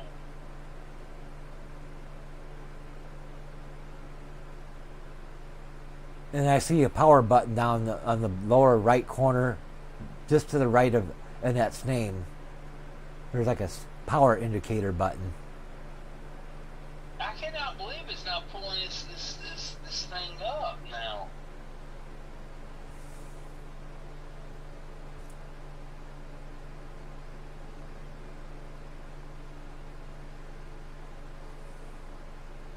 Because in the top right corner it says home, and then in the middle of it says quick access desktop, downloads, music, United, workplace, telemetry, videos, and then 2025 main season.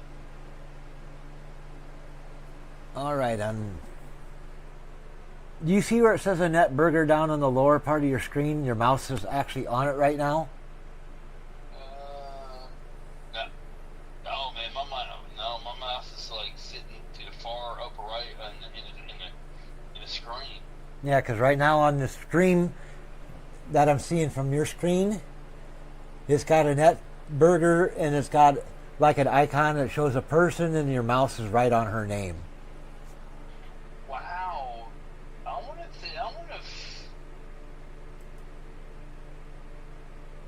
what in the world happened to... Well, I can't see what you see. I'm going to refresh the screen again. All right, now as soon as I refreshed it, everything looks different. Looks different. Yep. Okay. Now what I'm going to have you do is, since I can see what we want, you see that little icon down on the left, or down in your taskbar all the way at the very bottom?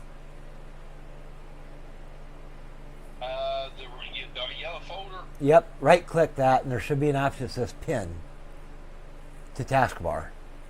Yeah,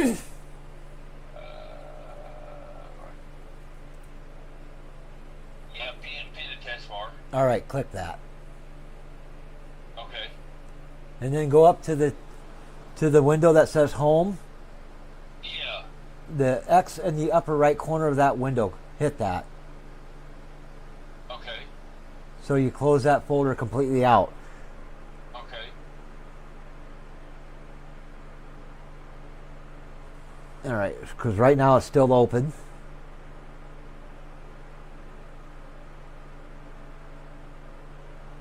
That's one way to do it. All right, go down to your folder in the taskbar, because I can still see your taskbar, which is kind of surprising. I'm surprised iRacing didn't hide it.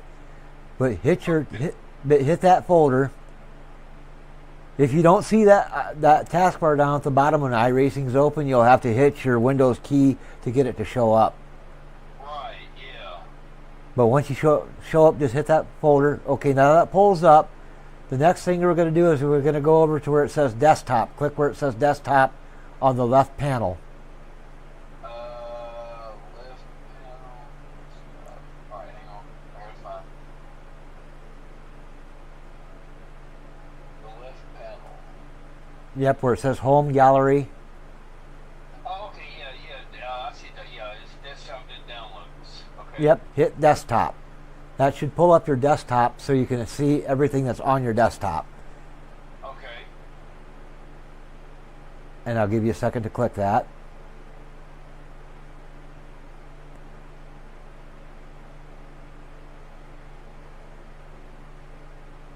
There you go, now you're on it. And now that you've clicked that, you should now see your setups folder. Yeah. Go ahead and double click that and open that just to make sure it's working.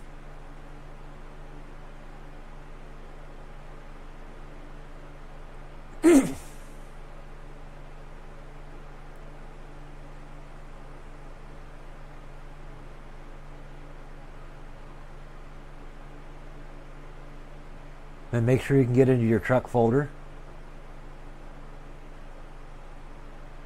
Alrighty, looks like you can get to your... You have access to all of your setups as well as the setup building checklist. There you go. Man, I'm telling you, like I said, I am so thrilled that we got this OBS work. I'm telling you, it's just absolutely, yeah. Yeah, if it's making life a little easier. So now you know how to get back to your folders, into your setup. So if you need to delete an old setup or a junk setup, you know how to get to it from with iRacing open. Makes it a whole lot easier. Yep. And also, it looks like you might be able to get to your telemetry folder the same way, so you can clear out your telemetry file before you do a run.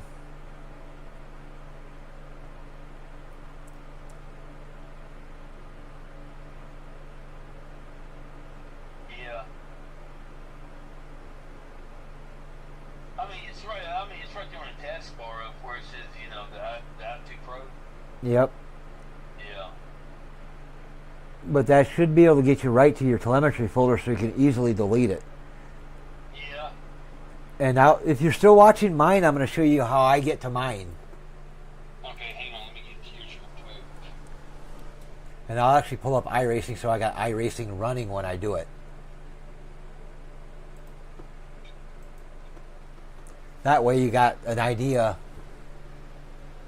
Now yours will probably work a little differently than this does, but I'll go ahead and test drive. And let me know when you see me in my garage.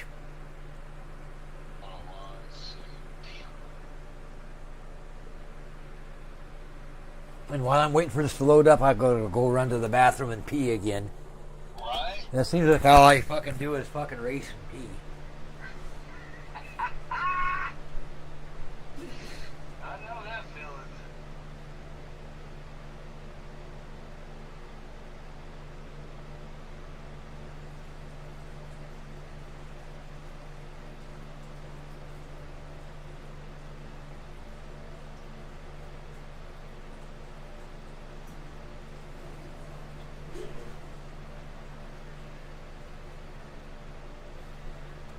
Okay, that takes care of that for at least a few minutes.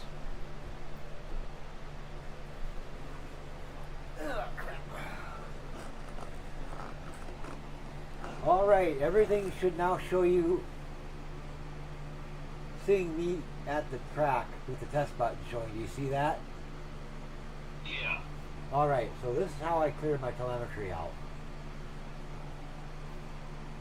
I go to my Explorer window, and I pull that up.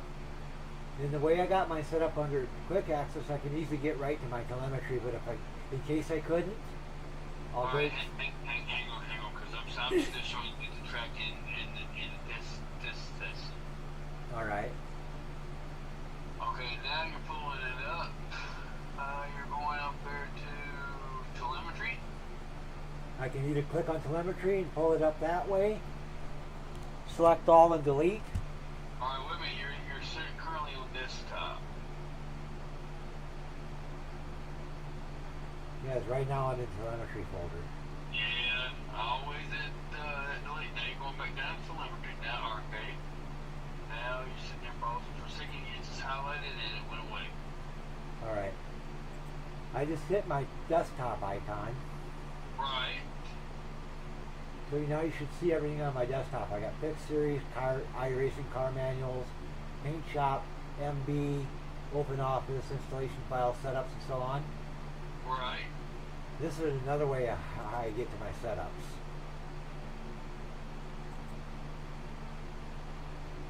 But the way iRacing, or the way Windows 10 does their quick access, since I have accessed my telemetry folder enough times, I can just go right to it in the quick access, click telemetry, and it pulls me right to it, and then I can delete anything that's in here.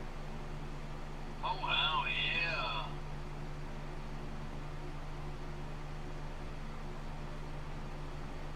And then when I got to get to my setups to change a setup or something, I can just go setups, truck, down to the race, Darlington. Now here's a question. You're running two screens, right? Yep, I'm running dual monitors. So Actually running triples. Are you using both of them to race, or are you using one to sit there and use for the telemetry and the worksheet and the spreadsheet? Actually, I'm using 3 monitors. I've got triple set up on mine, so I'm doing. You got right side, left side, and then the front for the view. Okay. Yep. And when I'm doing like telemetry and shit, I'll pull telemetry up on my center monitor. Okay, gotcha. And do what I got to do there and record the information. And I'll have the spreadsheet up on the right side monitor, which would be looking out the left side of the car, right side of the car. In the left monitor, I don't have anything on at all usually. Yeah, that makes it a lot easier. Yeah, absolutely. Like right now, I can drag this from the left or right monitor over to the center monitor. Then I have my. Oh yeah, I saw you just dragging over and it went to the right side. Yep. And then my Motec is right in the center monitor, and I can move it. Drag that one right back. What's that? Drag that one right back. Which one? Right there. I just want to see something right there. Okay. Yeah. Okay. Yeah, I just drag the It was a spreadsheet. the spreadsheet. I'll drag over now. Yeah. Okay, there's a. That right there is what I like, where you can sit there and it's there on that side. You can sit there and drag it back and forth, and you can have your information right there on the screen for iRacing. You Yep. can have your spreadsheet, yeah, right there, your spreadsheet right there, and you just look back and forth and just write all the numbers in. Yep. Absolutely. Or I I need to could, get another one, man. That's all it is to it. I need to get another one. yeah, Just put that sucker above this right here, and that way we just, yeah. yeah, because mine's set up right now with triple monitors, so I got the center monitor, left side, and the right side.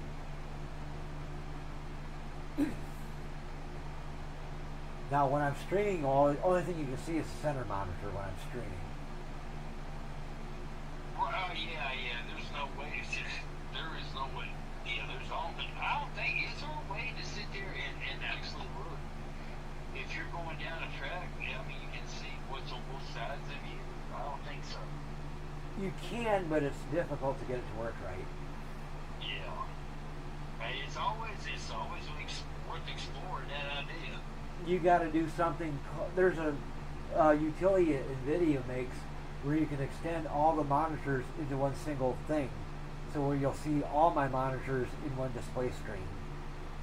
Oh wow. But it don't work very good. It's got limitations and leaves a little to be desired. Just doing the triples like I got it now is probably the best way to go. Yeah. But at least when you look to the right and to the left, I mean, you can see the people on right there. Yep, and when I'm driving down the track, especially at Daytona or Talladega, I can see when cars are up alongside me and shit. That was the reason I went to triples in the first place. Because the only other option was fucking that virtual reality shit, and that fucking shit makes me sick to my stomach. Yeah, yeah, true enough, and then there's a lot of people that has problems with that because it's not fast enough to keep up with over Yeah. some of them if they got poor internet connection. Yep. Save my spreadsheet before I close it. Close it out so that it don't corrupt. And then I'm going to go ahead and kill iRacing. Now, do you run Wi-Fi on yours, or do you run a hardwired to your computer? I'm hardwired. I'm plugged directly into my fucking switch. Yeah, because I mean, when I first started out with this, people said that, oh yeah, I was like skipping all over the place, and I was thinking, now somebody else this, man. I bought a 16. All you gotta do is go in there and get you a Cat 6, and just hook it straight in, and that right there will fix your problem. Yep, what I did is I knocked a hole in my fucking closet wall and run a wire from my living room into my bedroom through the closet hole in the wall, and I went and bought one of those little fucking like plates that you could use to put like a telephone jack and shit in with. Yeah. And then wired Ethernet from my bedroom. And run that right out to my cable modem. Right. And then I run a cable right from my Ethernet port in the wall along underneath my baseboard heater up into the back of my sim rig. And in the back of my sim rig right behind my tower, I've got a 16-port Ethernet switch. That's exactly what I'm going to do. That's what I'm going to do. I promise that before I die. Yep, I basically got the switch for free. I don't know, man. There was like this one guy that, and I forgot what race I was in, but man, he was like 70 or 75, man, still racing. Yep. Yeah, you go, brother. I mean, that's the way to do it. Yeah, the federal government gave me my Ethernet switch. Really? Yeah, because I was working for a company that did networking stuff at the time, and the U.S. government, ICE DHS, was one of our clients, and they were putting new fucking switches and shit in their Cedar Rapids office. And since they were throwing the old ones away instead of throwing them in the dumpster, like I probably should have done, I just threw it in the back of the van and took it home. I figured it's being thrown out in the garbage anyway. No sense throwing the fucker away if it still works. That's right. I mean, hey, it's look at all these years, man. So that's how I got my free Ethernet switch. Also, how I got my free UPS device too, for battery backup. Oh wow, yeah. All I had to do is just go buy new batteries for it because the batteries are fucked up. Right. And that's what you're saying. What you said earlier about the every year you go in there and completely re-overhaul the computer. Yep. I need to learn how. I need to figure out how to do that with mine too. Because that right there, if you ever lose all this shit, man, you'll be crying a river of tears. And the way I have my system set up, remember I said I have that server in my living room? Yeah. That server is set up as what's known as a, oh shit, what the hell's the word for it? I can't think of it right now. But basically, as long as my computer is connected to the network and can see that server, I can boot the PC off of that server without a hard drive in this computer. and it'll boot to Windows Setup where I can install Windows from that server.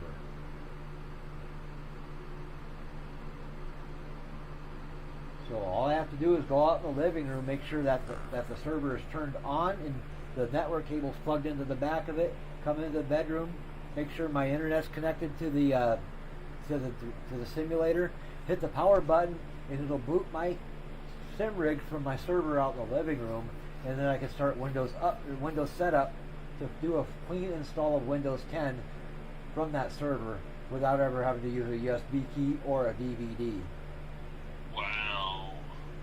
That's exactly how businesses like Fortune 500 companies and shit, that's how they install Windows on their computers, is through the network. Really? Because it's a lot faster. In the corporate world, time is money. Oh yeah, yep. For every freaking split second of a nanosecond, it's money. Yep. Yep. And by doing the server installation that way over the network, I can install Windows on more than one computer at the same time. Right. That came in handy when I was building computers where I'd have 15 or 20 PCs I had to put together and install Windows on. All I had to do is just plug them into the network, boot each one up, start Windows Setup, walk away, and come back 20 minutes later and box them up, throw them in the back of the car, and take them to the customer. And then get the check. Man, wow. That's, yeah. You ever miss doing it? Now, I do miss doing it at times.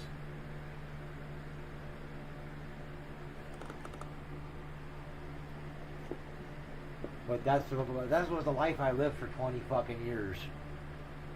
Yeah. From 2000 to 2005, that's all I really did.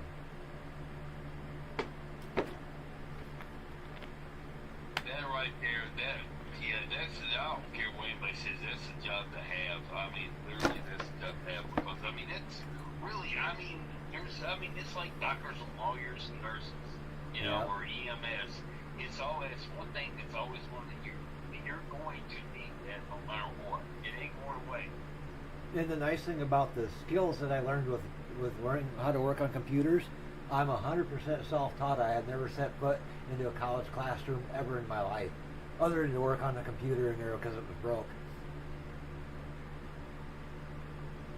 So technically, I have no college education. Well, I mean, hey, it's like Chad, you know, Jimmy Johnson's crew chief, right? Yep. And I'm telling you, I'd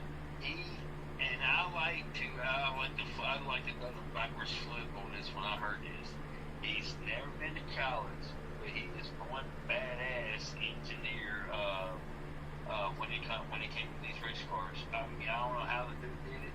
I do not know, but he was inclined so deep to have that kind of knowledge and to go win 7 championships. Yeah, he learned his NASCAR experience in knowledge that he's got to set up race cars and shit the way I did for iRacing.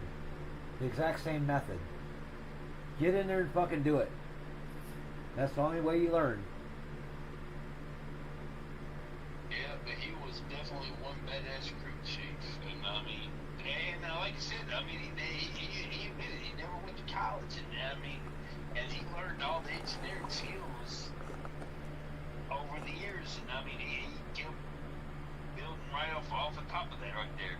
Yeah, my automotive experience is the same way, because shit, most of the cars I've ever owned in my life didn't run when I bought them. I had to spend most of the afternoon out in somebody's backyard underneath a fucking car that didn't run, patch the fucker up enough to get the son of a bitch to start and run so I could drive it home, because that was the only way to get home. Right. And I paid $100 for it, spent $25, $50 worth of parts to get the thing to run, and then jump in the motherfucker and hope the fuck it would stay running long enough to get home. And most of the time, if I was lucky, they had brakes. But you know what? I mean, kids today, and I mean, generations of the past will never know what it is to take a car that you can actually pull into the driveway. You can pull the engine out, overhaul the engine, and put it right back in there, and you got something that will take you for many, many, many miles down the road, where you think the junk cars ain't worth the shit. I mean, it's it. It's one and done. Yep. Well, hell, when I was growing up, Dad, 90% of the cars that we had growing up in the family car was a junk piece of shit from the junkyard, usually a Chevy Vega with a blown engine when he bought it. He dragged the motherfucker home behind the fucking pickup with a fucking chain, drag it into the fucking garage, yank the engine out of it, go find another one that had a good body in a blown engine, take the good engine out of the good car, put the good engine in the car that had the good body with no rust, and that was a family car. Right? Yeah. And now do that today. It can't be done. It still can be done. It's just not as easy to do. You can do that with the newer cars? Yep. See, I did not know that. The biggest trick about doing it with new cars is finding a replacement car and engine cheap enough to make it worth doing. Yeah, see, there you go. See, that goes back to exactly what I said before. It's economically, it's not worth it no more. You can't do it. But if you can get the car cheap enough, even if it's got a blown engine or the transmission shit its pants, it's, as long as the thing ain't rotted out and broken in half, or got flintstone holes in the floor that you use your feet to stop, as long as you got a fucking solid body under you, it don't matter if the engine and transmission are blown up, because those are the body's the most expensive part to fix. As long as it's not rotted out and structurally there, and you got something to work with, buying a motor and transmission, just go buy one out of a fucking junkyard, throw the son of a bitch in. You might have to take the fucker over to the dealer or borrow a scan tool from somebody and program the computer to make the fucker work, but it can be done.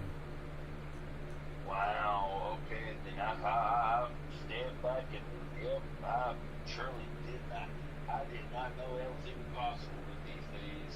Yeah, because shit, the car I got now that I'm driving is a 2015 Ford Fusion. And it's got features that came from the factory that were never part of the trim level package that car was optioned with. But I took my laptop and a generic fucking OBD2 trouble code puller thing that you use to fucking scan the thing for codes. Plug that fucker in, paired it with my laptop, and using a free program I found off the internet, accessed the computer and enabled all of the disabled features of that car that it was not ordered with from the factory. As long as the parts were in the car, all I had to do was go in the computer and turn them on. Wow. I did that with another Focus I had that was just a base model, did not have cruise control from the factory, but all the shit to make cruise control was in the car and was there. I just needed to go in the computer and enable it and turn it on so that it would work. Because if you had got the car with the cruise control, it would have been more. But then I mean, you went there and see. Yep.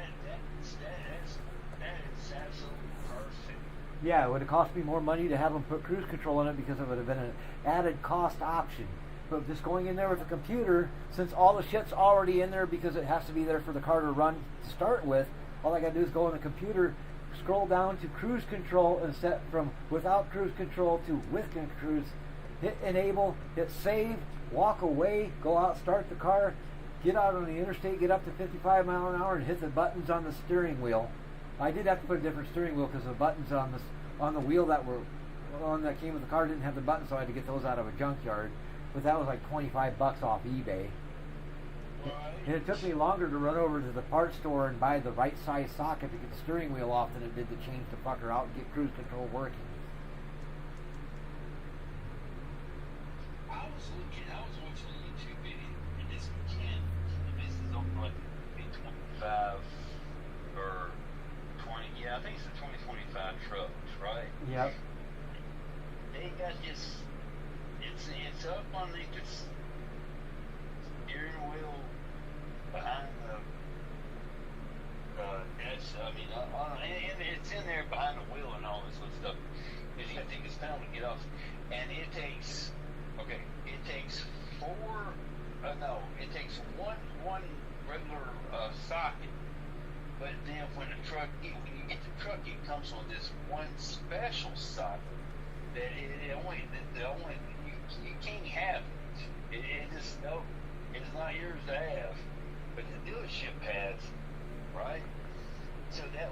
somebody to go in there and take that computer box out of the truck. There's ways to get that tool. It's a little itty bitty socket.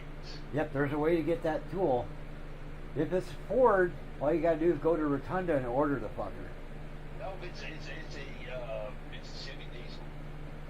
I'm sure GM's probably got a way to order that tool. Because the dealership's got to get the tool from somewhere, so it's got to be able to order from somewhere. On Ford, it's through Rotunda. Yeah, they said it's a security device that they put on there. That way, I mean, 3 of them work on one, but they spend a special socket. Yep. On that fourth one, so you can actually unplug it from the system. Yeah, you'd probably have to get it right from Chevrolet. You'd have to fucking contact GM and order the fucker. And they probably want an arm and a leg for the bastard. Oh, shit. But I've been working on computerized fucking cars and shit for a long time. And I have yet to find one where I haven't been able to fucking fix it. Short of my pickup, which the only reason I couldn't fix it is because the fucking thing rusted in half and broke in half. Right. Yeah, I got 82 GM sitting in it. I mean, I'm working on it, so I gotta take it out. I gotta take the seat out and put a brand new floor in it. So. All square body? Yeah. I'd love to find one of them in good shape, but those are getting so damn hard to find nowadays. Yeah, the floorboard. I mean, there's nothing wrong with the floorboard, but the mat that they have on it. Yep. It's just totally can't run done. I mean, so I got to put it in there. Well, anyway, at least we got your OBS working, got you kind of pointed in the right direction with getting your stuff all set up, working good. Again, I truly appreciate it. More than words can ever express. But yeah, and I mean, at least with this OBS, I mean, it really helped. It really helped you and me out. Yeah, because I can see what you're saying and walk you right to what you needed to go to. Yeah, because if it had been without that, then I'm missing impossible. Yep. Yeah. Well, what man, you know, if you can go eat, I know you need to eat, so. Yeah, that's what I was getting ready to do. Is I'm trying to decide whether I want to do pork chops